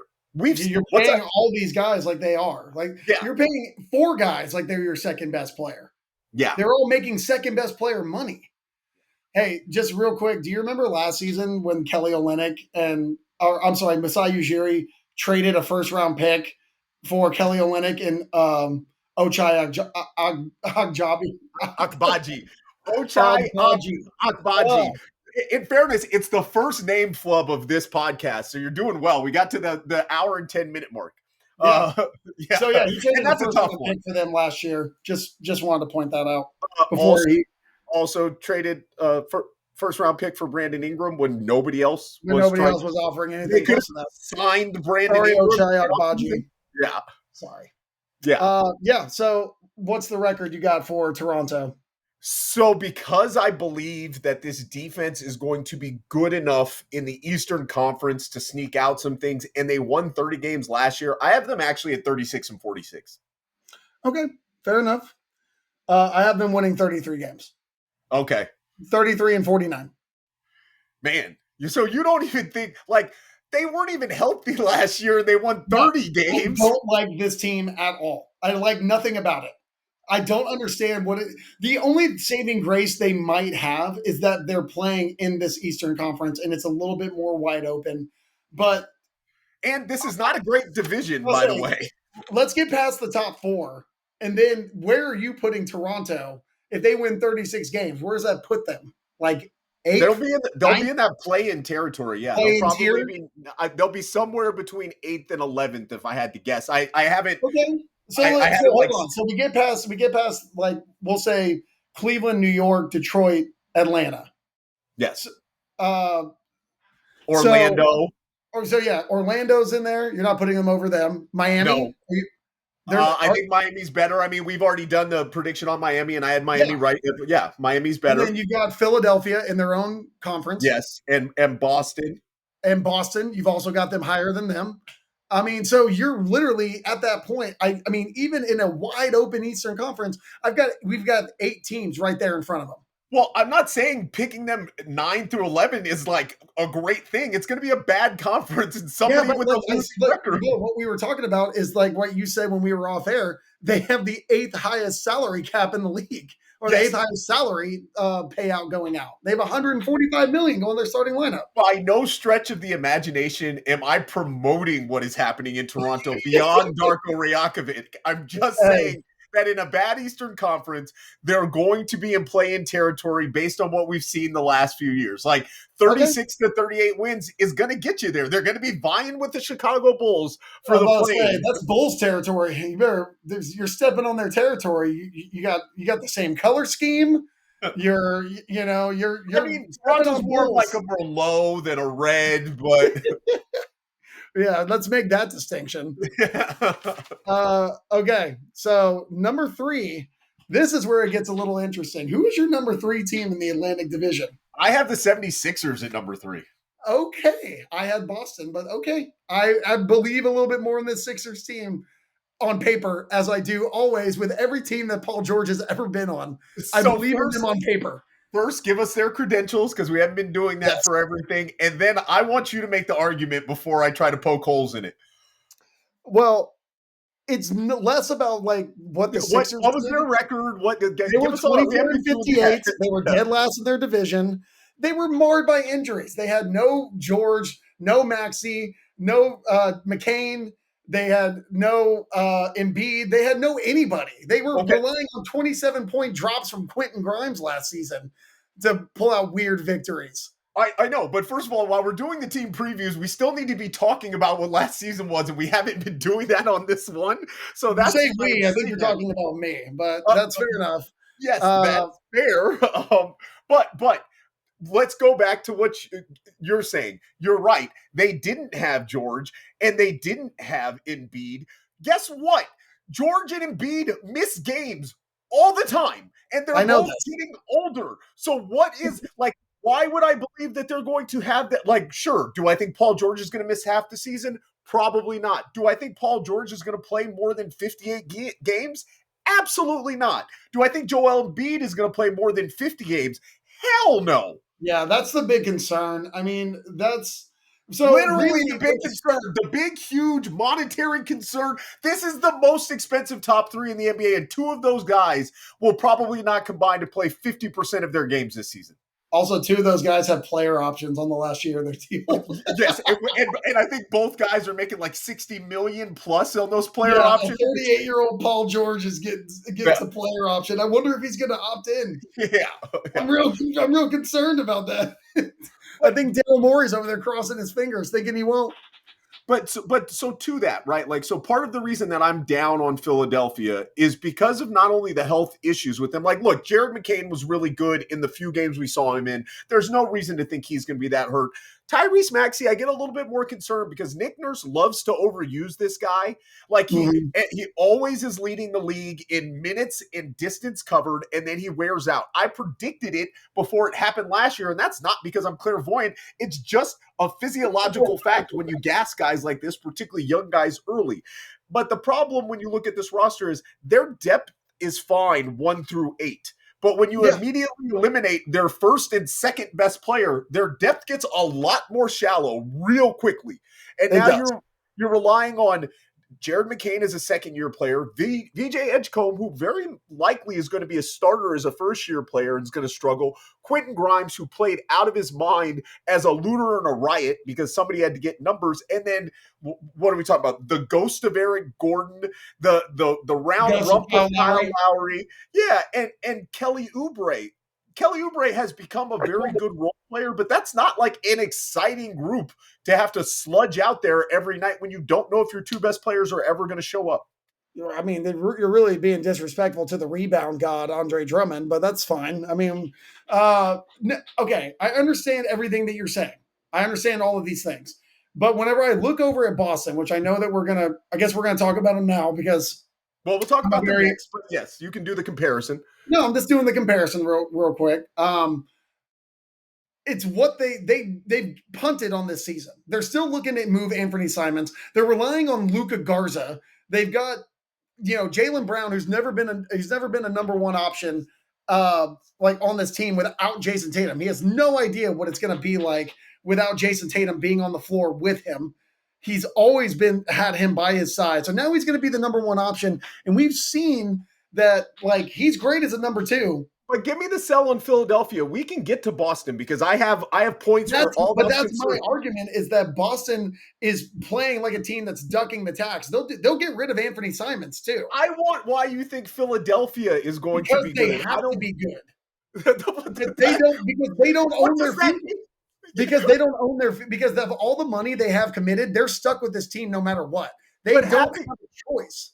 But having to be good and having a coach who is probably going to be the first coach fired if they come out of the gate struggling, and two players that can't stay healthy with a roster that's not that exciting. I don't give a fuck what you want. I want to make $1 million. I need to make 200,000. Guess what? I don't. And it doesn't mean I don't need it. Like the just because it's like an imperative doesn't make it a reality. Well, I think that's another reason why the Grimes signing is going to be really important for the Sixers. They need to have that guard depth because of the injury history that all those guys had. And I do think that like they were trying to bottom out just enough to not give their pick away to Oklahoma City because it was such a lost season and it would give George and Embiid time to recover and put less stress on their body. If they can get a full-ish season out of these guys, which I don't know about any of the reports that I've seen, but they don't have a choice. We talked about this multiple times. This money is gone. It's out the door. There's no trade they can make. There's no buyout. There's nothing they can do. So yeah, if Embiid and George again are done the same way they were last season, then you will probably see a repetition of the 24-58 record. But you have to imagine they lost everybody else too. This team. But my point is, okay, so let's say best case scenario, because there's no reason to think you're getting more than 65 games out of Paul George, right? Like, let's just be real. I mean 60, 65. And do you really believe you get more than 55 games out of Joel Embiid, considering what we know about his body? I imagine they're going to be very cautious with him. Okay. So let's say that's the best case scenario. Yeah, that's the best case scenario. What is the record under those circumstances? You think they win more than 44 games? 42 I think that's actually about the number that I had them at. Like 44, 45, 45 and 37, something like that. Okay. That's a 20. Now, they missed a ton of games last year. Yep. That defensively, it's not a very exciting group.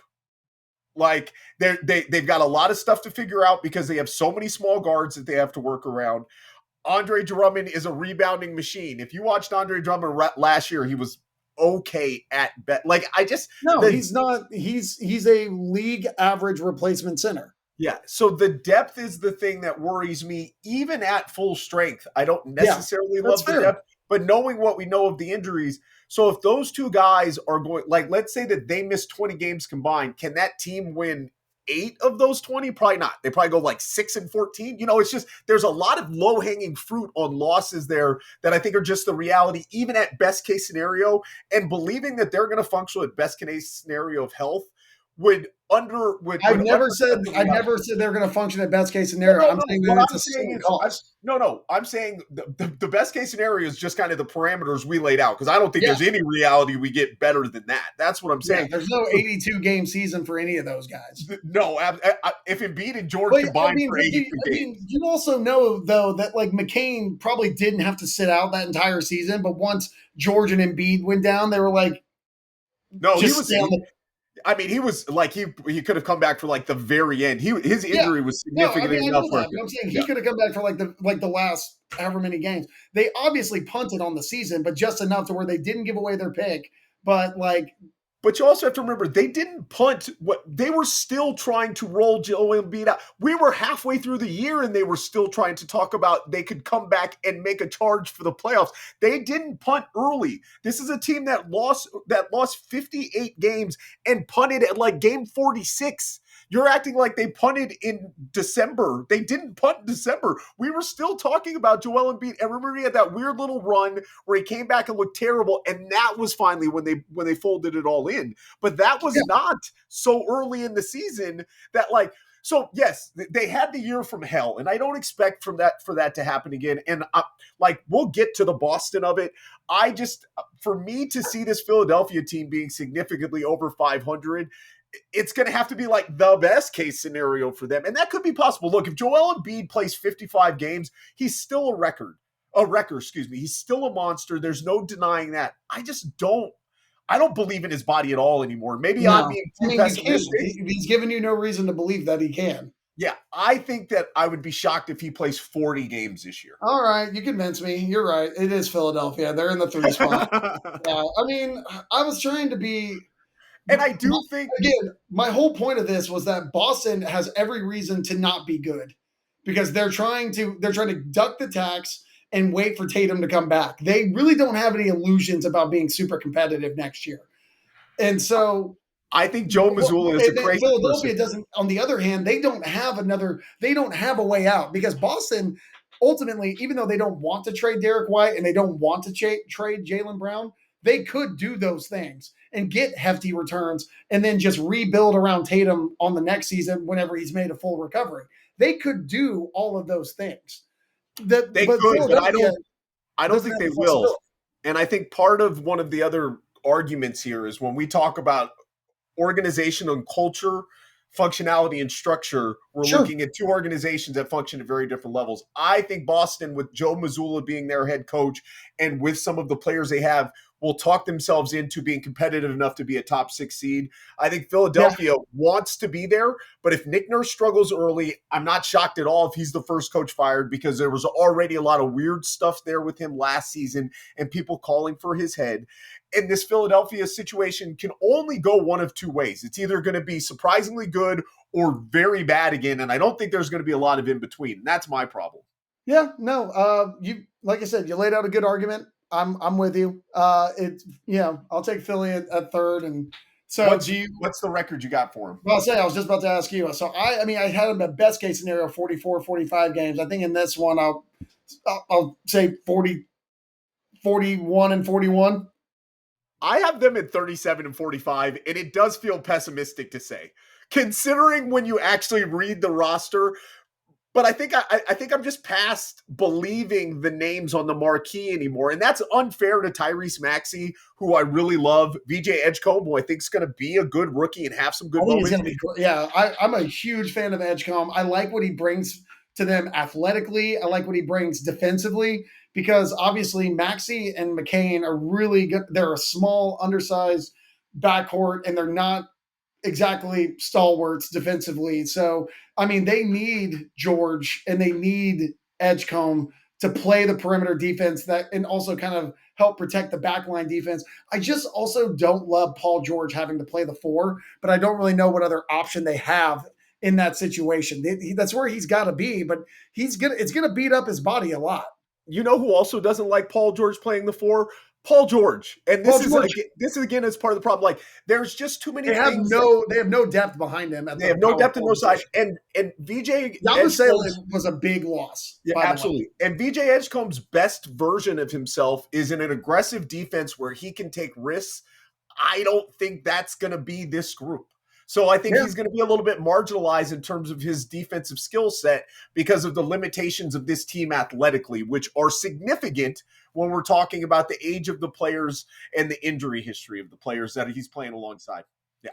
So I appreciate the argument. Thanks for letting us get into it because that was a lively one. That was fun. Hey, we don't always disagree, but when we do, it is boisterous. Yeah. So, good for us. Well, is there anything else you want to touch on with Philly before we move on to Boston? No, I mean, my hyperbolic take for this division, I've already given away. I think Nick Nurse is the first coach gone this season.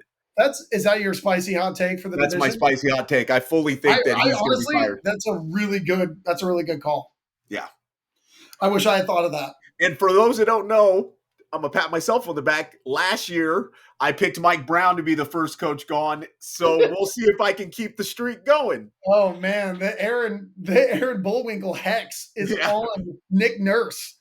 I love this. I'm never going to get hired by an NBA team. Well, I mean, if you do, you're going to have a lot of enemies.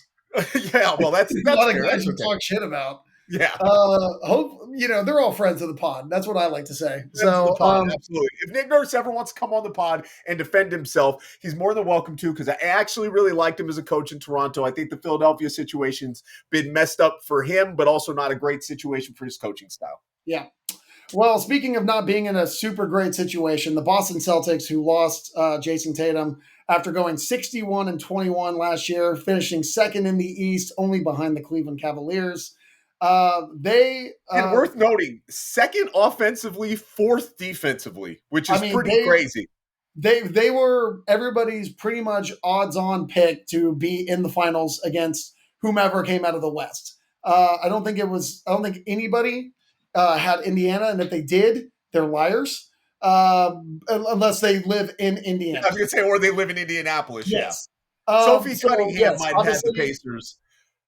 Boston has a new future that they have to now reckon with Jason Tatum in recovery, though I've heard all the positive stories about his recovery so far, that he's ahead of schedule, all the good things. Obviously, no one's rushing him back. This isn't the kind of thing that you rush because especially with a player of Tatum's age and of his caliber, you want to make sure that he is coming back fully healthy, ready to go, and there's no reason to push him any harder than that. I hope that they don't, but you never know. Boston has expectations. Boston as a city, as a fan base, has expectations. And if he could come back in like March, would you want him to do that? The only way that happens is if this team is clicking on all cylinders in a way. Like, honestly, it would have to be such a miraculous recovery time frame for him and this team being at a level which, look, I have them second in the division. I think they're going to be more competitive than people are giving them credit to. I really liked the Chris Boucher deal that they made. They traded Georges Niang to get Chris Boucher. I like him much more as a player that can just kind of be a functional starter versus them having to rely on Luka Garza. They still have to figure some stuff out because Chris Boucher, Nemish Queta, and Luka Garza doesn't exactly excite you. But this is a group that I think defensively still has enough pieces to look good, particularly when Derek White and Jaylen Brown are on your team. I'm not as worried about Jaylen Brown being a number one option because we've seen the times when he's had to be the primary guy offensively. He scales up. Now, the percentages might look kind of bad, but between Brown, White, and Simons, as long as Simons is still there, they can be good enough that if Tatum looks fully healthy, and I mean like no questions, full bill of health, and we're talking about late April, not March, like right as we get to that playoff time, sure, like if that's okay. But don't rush this thinking that this team can be a title contender if Jason Tatum comes back. Even with Jason Tatum. We do this all the time with players who are about to come back for a playoff push, and no team ever pulls the trigger on it because the amount of ramp up time that you don't have, the amount of rust and having to figure your way through the offense and the defense of a team that's already established. They did this with Oklahoma City a couple of years ago with Chet. They're like, oh, if Oklahoma City, they got the number one seed. Maybe Chet comes back during the playoffs. That never happened. Oklahoma City took the long view. Boston's going to do the same thing. These organizations are way too smart to risk their star players for a pipe dream. It's just not worth it. I mean, no one saw the Tatum injury coming. He's never had anything like this happen to him. This kind of like traumatic injury has never happened to him in his career. You've got to give the time to him to get himself back into shape. And the confidence, that's the part that most people miss. It's trusting your leg, trusting your foot, trusting your knee, trusting your whatever underneath you. It takes a little bit of time, and you can't just get that back during gameplay. Especially not. Yeah, go ahead. You were going to make sure we're about to say the same thing. Especially once it's those high leverage moments. Where high leverage, high stakes. Yeah, we're saying the same thing. See, look at us. We're back to it. We're going back to being simpatico. So, like you were saying, Joe Mazzulla, contract extension for him. Obviously, a very good coach. We're about to find out how good of a coach he is because he no longer has Drew Holiday, Kristaps Porzingis, or Jason Tatum. They're all out. And as you mentioned, Chris Boucher, Luka Garza, Anthony Simons. You're going to see a lot more Shireman, maybe a little Xavier Tillman, a lot more Peyton Pritchard. I think everybody's going to get a lot of minutes to eat. And then the culture and the pedigree of the players that they have in that locker room and the consistency that they have with some of the key guys, Sam Hauser, another one that they brought back on a really team-friendly deal. They made a lot of really good moves considering the hand they were dealt. Yeah, Hauser was already on that team-friendly deal. That was from a year before, if I remember correctly. I thought he re-signed. Am I thinking about the wrong person? I may have that wrong, but I'm pretty sure he signed his extension last offseason. But again, it was still a really team-friendly one. And don't quote me on that. I could be wrong. But I trust you more than I trust me. But there's enough between kind of Mazzulla being a madman and the fact that he's not going to roll over and he's going to instill a desire to push this group. And I think Jaylen Brown's going to want to really prove that he is an all-NBA level player because I think he felt like he got short shrift last season after being named to it, I believe, 2 years ago. There's some guys that I think Peyton Pritchard's going to want to come out and continue to show that like he's more than just a fun weapon off the bench. And he has shown that in spot starts and stuff like that. There's just enough pieces here to me that I think they're going to cobble together a winning record. I don't think that anybody's going to be like, oh, no, Boston. But I do think they're going to be the type of team that people are going to hate playing because they're just going to be feisty. They're going to stay in your jerseys. They're going to know what it takes to win. What the offense looks like without Jason Tatum being the driving force, particularly literally on driving and kicking and getting everything going.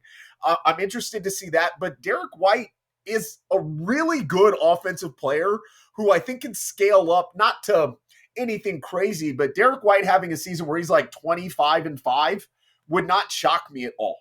You said not anything crazy, and you said 25 and 5. Yeah. Not 25 and 5. Okay, just making sure. I don't think he can have. Yeah, as a 25-point scorer. Yeah. That's scaling up, bud. Yeah, I don't think he can get to 25 points a game, but I do think. Look, you can see the bones of a team that has three guys that are averaging 20 points a game with Simons, Brown, and White. Simons is a walking 20-point bucket.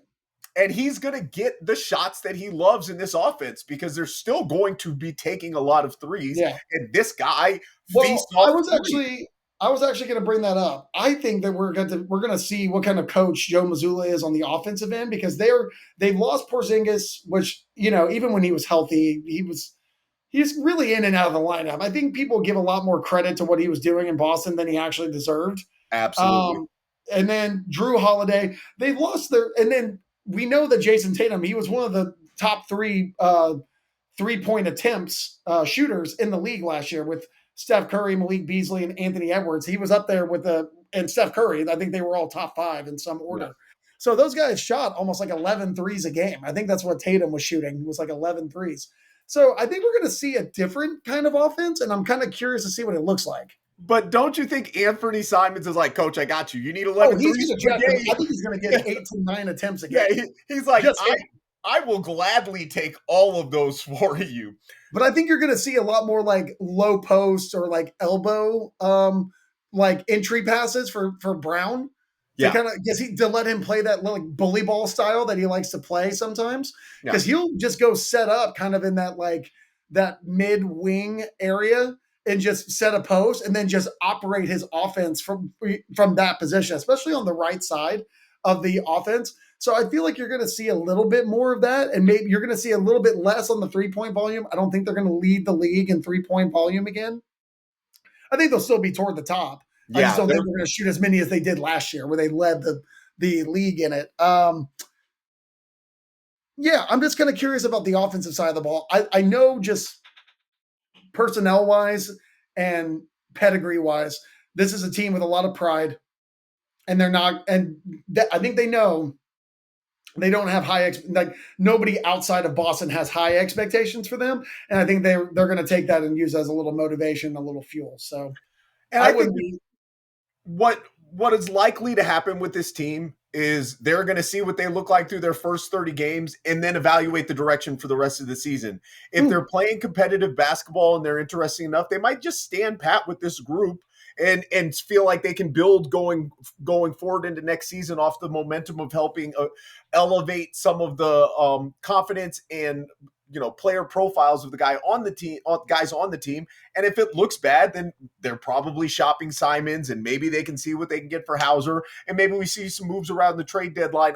I don't expect like a big heavy overhaul. Derek White's not going anywhere to me. He's too they love Derek White just as an organization. They already kind of were willing to separate from some of their core when they lose Drew Holiday, who, look, for all intents and purposes, much like you said with Porzingis, Drew Holiday was not nearly the player last season that he was the year before. Impactful player. Yeah, he definitely had a fall off.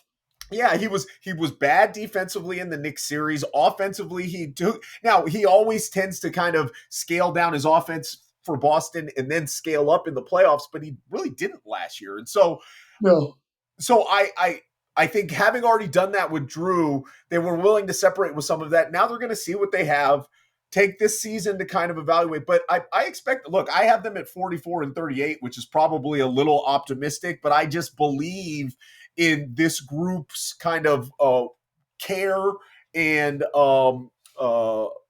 gumption, to use kind of an old coach speak. I don't know. I hope you don't mind if I copy you, but I think that's exactly where I want to put them. Because that was fighting to flowing. I love it. Well, I was going to say, like, if I don't think that Philadelphia is going to be the team that, if they end up being on the lower end, you said 37-45. Well, then somebody's got to get those wins. Yeah. And so it would be Boston. And at the high side, I would have gone to 46. But I feel like they're still trying to duck some tax stuff. I feel as though, like, if Simons has a really nice productive year, he's going to be bait at the deadline for them to duck the tax and for them, because again, they can still play probably without him depending on the return that they get. And they want to be sure that they're in good financial position to, scale this whole thing back up whenever when Jason Tatum is healthy and back ready to go.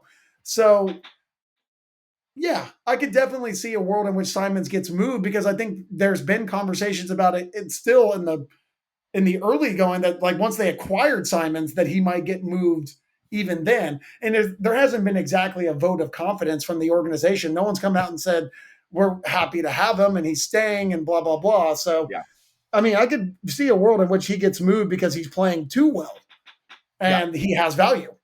So there's plenty of teams who can use a scoring option like Anthony Simons. He was wasted away in Portland, and they needed to give minutes to somebody else anyway. This is going to be a really nice opportunity for him, and I hope he takes full advantage of it. I expect him to. Yeah, maybe he plays a little defense for the first time in his career. Hey, whoa. Let's not get ahead of our skis. All right. We have one more team we need to talk about, and that is the New York Knickerbockers. Uh, you know, number 3 in the East last year. And I believe that everybody has them as a consensus top 2 team this year. 51 and 31 last season, 5th in offensive rating, 13th in defensive. So even though their defense felt like there was a lot of variability to it, the overall numbers were probably a notch below what it should have been, but not bad.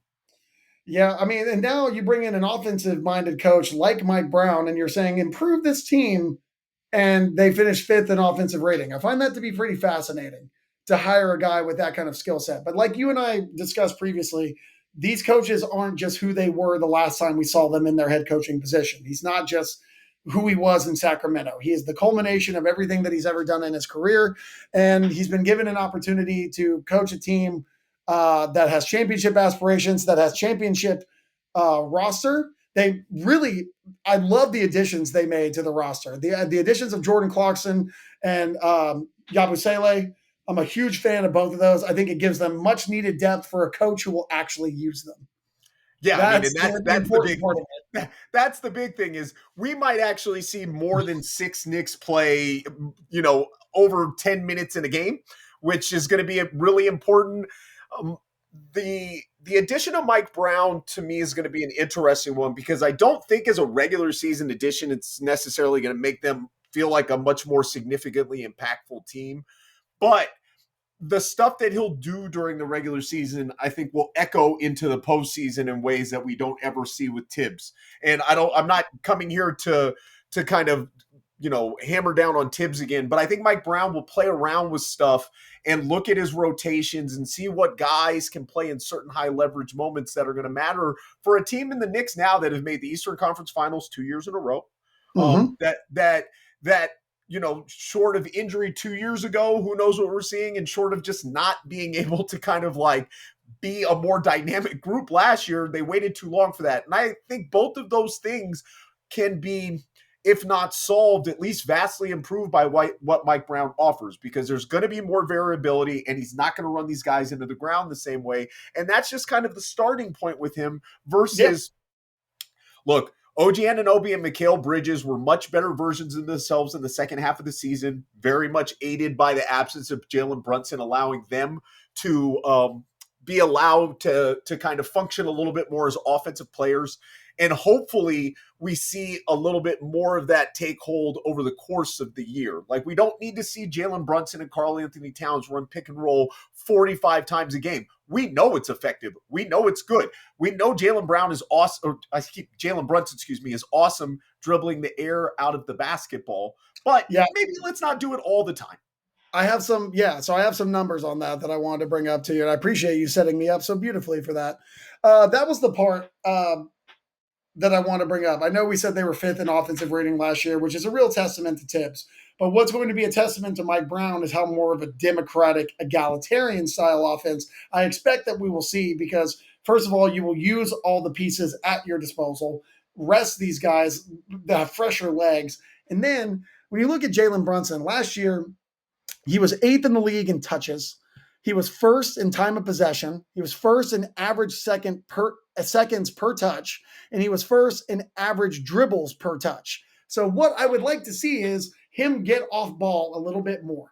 It's not like I hate seeing a cat Jalen Brunson pick and roll. It obviously works. It's one of the most effective weapons in basketball because you've got one of the best big man shooters of all time with the offensive mastery that Jalen Brunson has. Those are 2 guys that you want. But what I don't want to see is a bunch of guys just standing around watching the other 2. I want to see some backdoor cuts. I want to see some movement off ball. I want to see Jalen Brunson get kind of freed up, coming off some staggered screens, maybe coming off the baseline. Just things where the offense is more flowing and it's not just in the hands of one particular offensive player.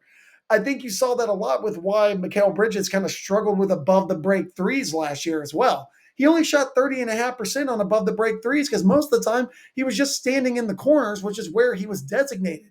And he hit 42.5% from three in the corner. But I would like to see him and OG Anunoby get more touches where it's in the flow of the offense and they're not just in a catch and shoot position. That's what I want to see. Especially with Anunoby. Anunoby went on that He was great last year. He was great when Brunson was out. He was very good when Brunson was in. Now, granted, look, it's a pie and only so many people can eat. So when Brunson's gone, there's a lot more available to eat. But you could see such a difference in Anunoby's confidence and his attack when Brunson wasn't there. And I think part of that is, to your point, if I'm just standing around and watching the action all the time, it's a lot harder for me to feel ready to kind of go and get into my stuff. Let's get Anunoby on the move. Let's get Anunoby with the ball in his hands. The same thing you're saying with Bridges, absolutely. We know that Mikal Bridges is actually pretty good when he puts the ball on the deck and can be secondary and tertiary offense. But if I'm just setting him in the corner and making him shoot threes. Now, I will say one thing. I think part of the reason that he shoots better in the corner than above the break isn't just that. I think it's also the shot mechanics, because the issue, it's the shortest shot in the corner, and he has that weird, really high release that has all arms, no legs. So the further away you get, what happened there? Look, I don't know why he changed it. He's into it or whatever. It was never beautiful, but this last season it got real strange. Now, maybe up here. Maybe he thought he wanted to do the most extreme version of a no dip shot. I mean, him and Batum literally don't bend their elbows when they shoot. I don't even understand how you could do that with your wrists. It's impressive. They're probably awesome at pinball, but I don't get what the point of it was. But I think that that's actually part of why the percentages look like that. But to go back to your point, these guys have enough juice as offensive players that don't just make them stationary weapons. And Jalen Brunson, we've seen Jalen Brunson be a very good off-ball player. Look, we're not asking him to be Jalen Brunson in Dallas. That will never return because he's so phenomenal with his footwork, and him getting himself into the paint destroys defenses. But allow these other guys to get going more, especially with what you're paying them. Let's see them both be more active parts of the offense over the course of the whole season, and not just when an injury precipitates need. Yeah, couldn't agree more. And then the other big piece of it for me is just, you have it listed in your notes here.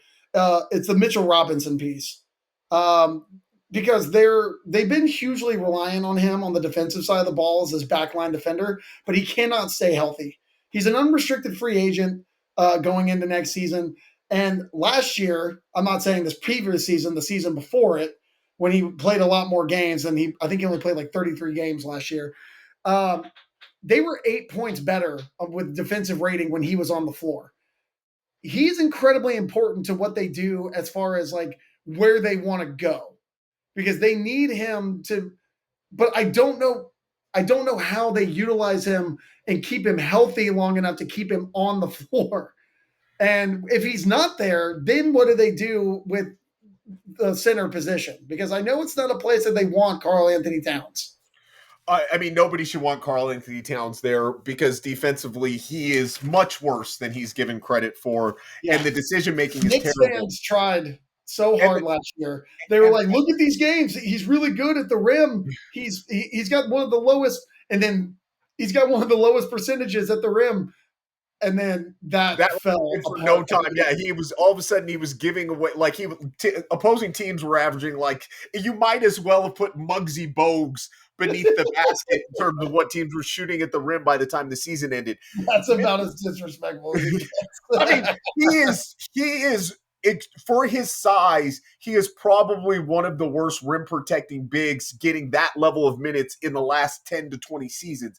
And part of it is, look, Cat, it has so many great skills. You have to play a drop with him, which means everybody's coming downhill. He's not fleet of foot. He doesn't jump very high. And his situational awareness slider is in the negative. So there's just too many things that are liabilities. Now, Mitchell Robinson makes up for all that, and he's a hell of a rebounder.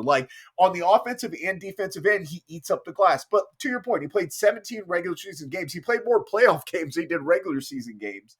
And what does that mean? Because if he's an unrestricted free agent, are you going to try to see if you can get value for him? Because how the hell are you going to afford him on a team whose cap is already as high as it is, that's set to blow even more as these extensions take on? Yeah, I mean, honestly, there's no good answer there. Because I mean, he's so crucial to what they do, and they don't have any money left. there's only so many guys, like you said, that can eat not just with the ball, but on the salary cap, on the Yeah. roster sheet. So, yeah, How it's do you feel about Ariel Huck Porty, Michael Brown? like, uh, they uh, just wish they had Obi Toppin back. yeah. Well, I mean, if you want to talk about guys who don't provide much rim protection, but actually is a phenomenal athlete. Phenomenal athlete, no rim protection. Weird. Yeah. So this, what's funny is this really feels, as strange as it is to say, in some ways, this is kind of a make or break year for this Knicks team, because I don't know how you keep it all together. Josh Hart goes into, I think he has one more year after this. And you have to evaluate whether or not you think Josh Hart at his number is a good enough player. As obviously regular season, Josh Hart's awesome. He has these scalable moments in the postseason, but the inability to shoot and some of those things, he might be somebody you have to look to see if you can break him into two parts. They just have a lot of stuff with this roster that's set to kind of like that.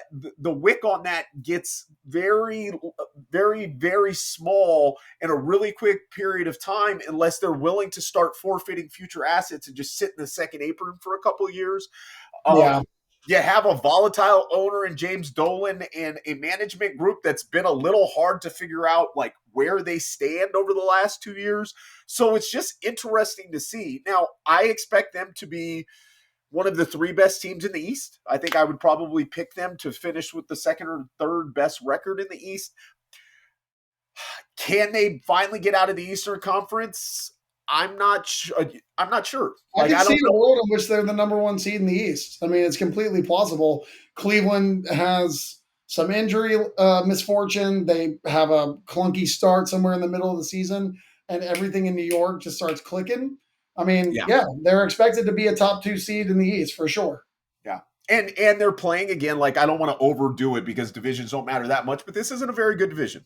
No, it's not. And it But they are wasn't last year. going to play these guys like multiple times a year. So, Exactly. what do And you have they the have, record as you know, what's funny is as we talked about it, it kind of increased in my head. So I'm going to put them at 56 and 26. at? Okay, I even went higher than that, so I love that. Ooh. I have them at 59 and 23. Ooh, I think spicy. I think they're gonna look really good. I think that like if there's one thing that we know about Mike Brown teams is that their offense is like electric, and they can have some really nice regular seasons when everything is flowing. He never really had that team with Sacramento, and he still kind of pulled them into the number 3 seed in the West, and they had that really fun magical ride of a season. I think he's going to unlock some things within this Knicks organization, and I think people just like Mike Brown. I think he's a likable coach, and they want to play hard for him. I'm not saying that people don't like Tibbs. This isn't an indictment of Tibbs. I want to be very clear about that. Just because I'm saying people like Mike Brown, but there were some complaints last year from some of the guys about the minutes that were being played. Bridges said something. I think Anunoby said something. Josh Hart, he never outwardly says anything.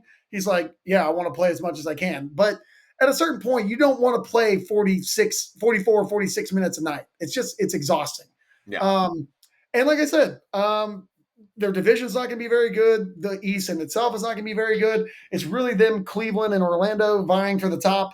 And, we've already got our record for Orlando. We've already put that on the record. So there's only other one team that they're competing with as far as like record goes, and that's Cleveland.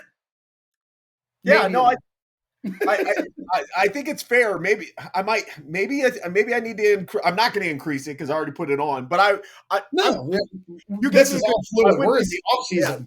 I wouldn't be surprised if they hit 59 wins. I don't think they can get to 60. And I think in the back of my head, there's always just this latent concern about OG Anunoby's health that always bugs me.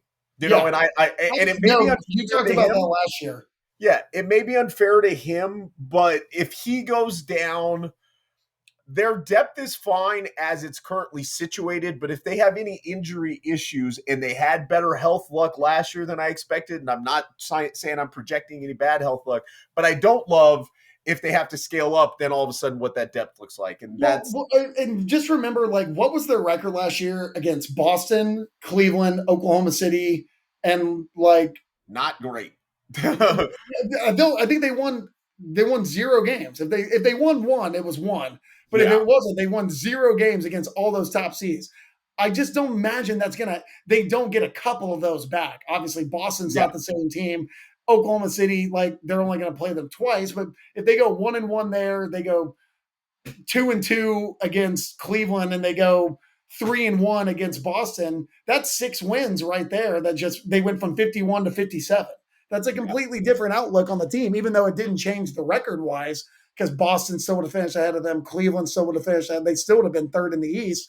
But I'm saying you could imagine a world where they don't go 0-11 against the top seeds in both conferences. Yeah, I think that's pretty fair assumption.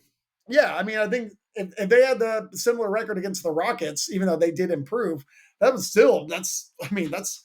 really hard to do, to be that bad against all of those seeds. But they could, who knows? I just want to put a button again on how crazy this salary is going to be. After this season, they have 4 players over $33 million. And Jalen Brunson is the 3rd highest paid of those 4, which again is just crazy.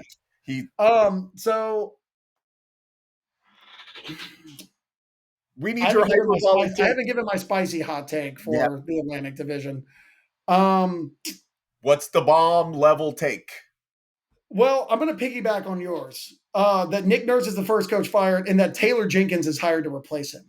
Ooh, I like that on both ends. Yeah, I think Taylor Jenkins, and I think it happens early. Yeah, I think if they get out to like a 6-11 start, or so, like 5-14, like, obviously we've seen teams that have no fear in firing coaches late. I think Philly's going to be monitoring the situation incredibly, like, they're going to keep a watchful eye on it. Yeah, because And you're I right. just think There's a sense of urgency that's going to be in this season that's going to precipitate like drastic maneuvers. And he's probably the best coach on the market that's available, unless there's some assistant coach that I'm not thinking of. Mike Malone, it's one of those. Oh, shit. I mean, we do know that Daryl Morey is quite the star fucker. Yeah, I actually think Michael Malone would get that job, to be honest, because he's already got a title. You know what? Shit, you might be right, because I forgot about Daryl Morey. He's got a thing about he star fucks players, and he likes, and he kind of did the same thing with head coaches. He'll just find, like, the biggest name. Yeah, I think he's done it before. I like your call, but I think Michael Malone ends up with that job if that happens. So that'll be my spicy hot take. It's Malone takes over the Sixers like 20 games into the season, and Nick Nurse is fired. So that's my spicy hot take. I said Jenkins. God, I didn't think of Malone. I'm mad I didn't think of that. Yeah. Meanwhile, it ends up Borrego, and we're both just like shocked. You're like, no, he's ruined it again. No, that's my I think this is an interesting division because there's so much a varying degree of what could happen with all these teams, with at least the top 3 teams.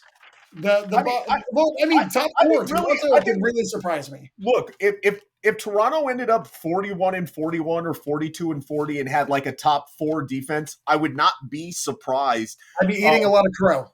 Yeah, we'd have to feel bad. It still wouldn't I'd come on this podcast and I would own that, every bit of it. I'd be like, you know what? I doubted Darko. I doubted this team. I doubted all their players, and I would own it, and I would eat crow happily. I see you're better than I, because it wouldn't change any of how I feel. If this team goes 42-40, I would still be like, I don't like the roster construction. I don't like the spending. I love Darko Rajakovic. It's short of winning a title, I won't change that. That's unfair. Short of being like a top 4 team in the playoffs, like, I'm still going to feel that way. I don't like the way that this was put together. I don't like their process. I think it's completely flawed. But there are things to see as positives in their season if they end up being a spicier team than we're expecting. I was going to say something really dramatic there. Like if Toronto wins the title, I'll do something. But then I was just like, you know what? I'm not going to tempt that because I I was going to get say you. something like I would get the Raptors logo tattooed on my ass if they won a championship with this team. But I don't want to tempt fate there. But just If the know that I thought Raptors win a title, I will get the Raptors logo tattooed on my ass. I'm putting it out here right you're now. putting it out there. I All will right. do it. Yes. Well, Look, damn, we somebody's might got to have throw a matching gauntlet tattoos at down. some point. Yes, I will put the rat. Now, in fairness, like I got the Longhorns tattoo here, and it only has like a small amount of meaning. I mean, it's my best friend, but like I have no association with the Longhorns, so maybe it doesn't have as much value as you saying it because you got one tattoo and I've got 30 of them. But I will do it. Well, my favorite thing about your tattoo is whenever the only time I ever see it is when you're doing this and when it's horns down. So I don't know because I'm from Oklahoma, and I didn't even go to OU. I went to Oklahoma State, and I hate OU. But you know what it is in Oklahoma? It's fuck Texas forever, and we all keep that. Um, so I I like don't. it when I see it. It's always I, upside down. I was like, I don't care about the University of Texas, I so fair. I loved Vince Young. That's all I can. That's all I'll really say.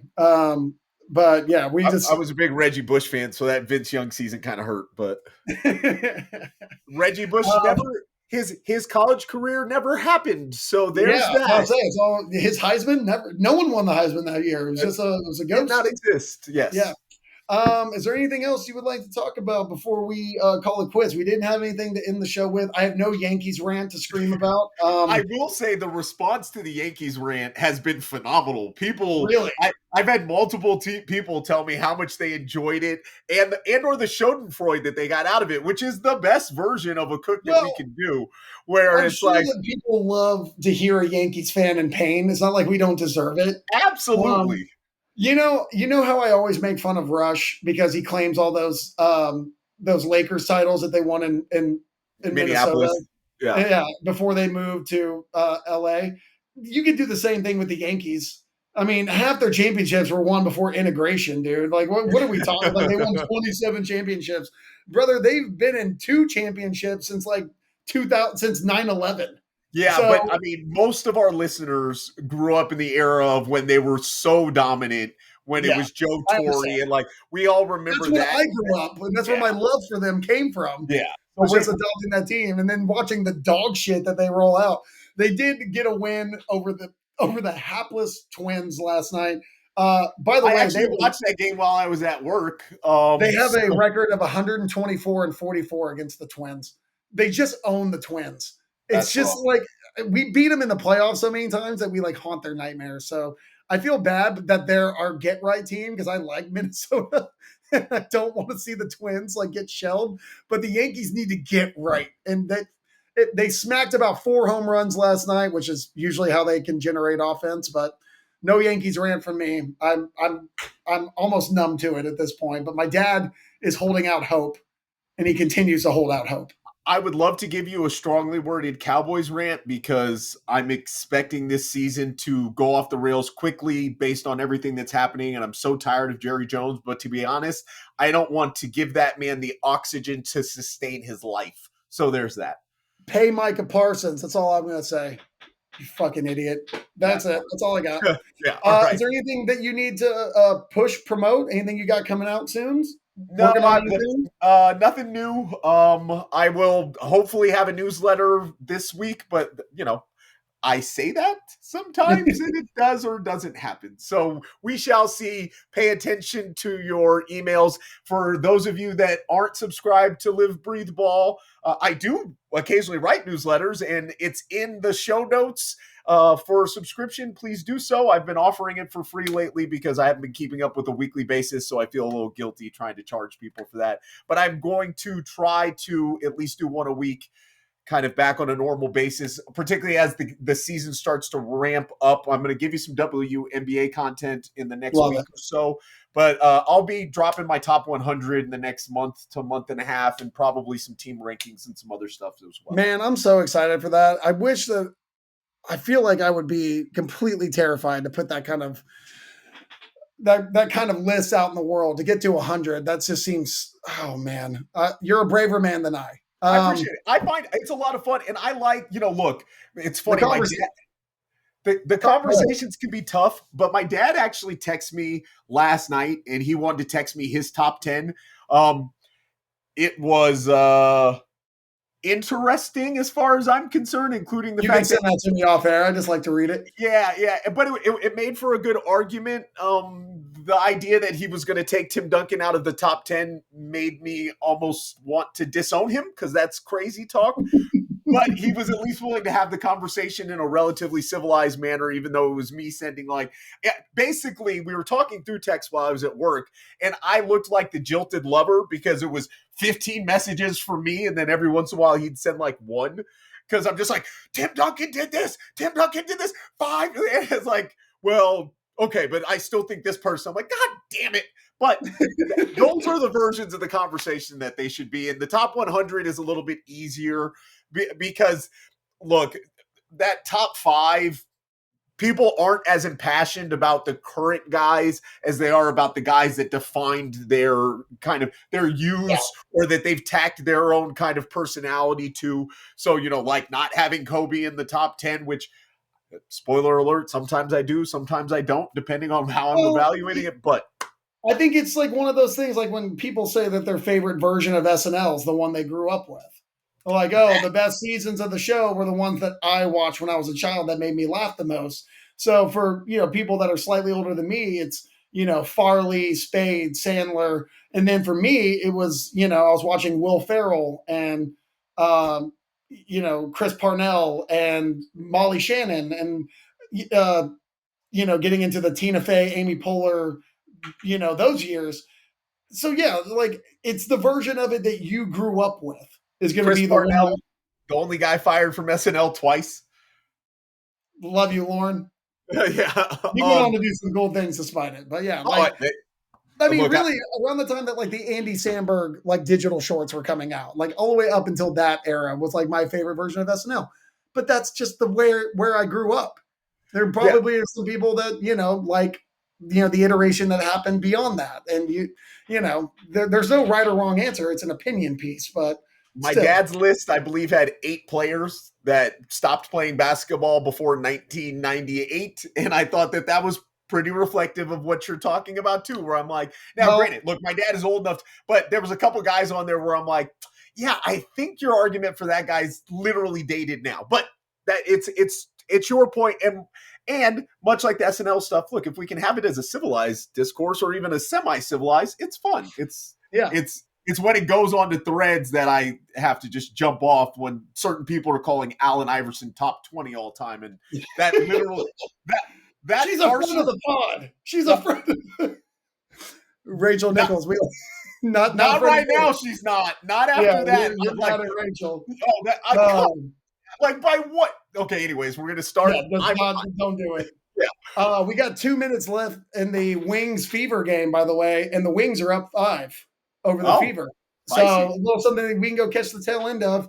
We will end this podcast the same way that we always do by saying adios and thank you for listening.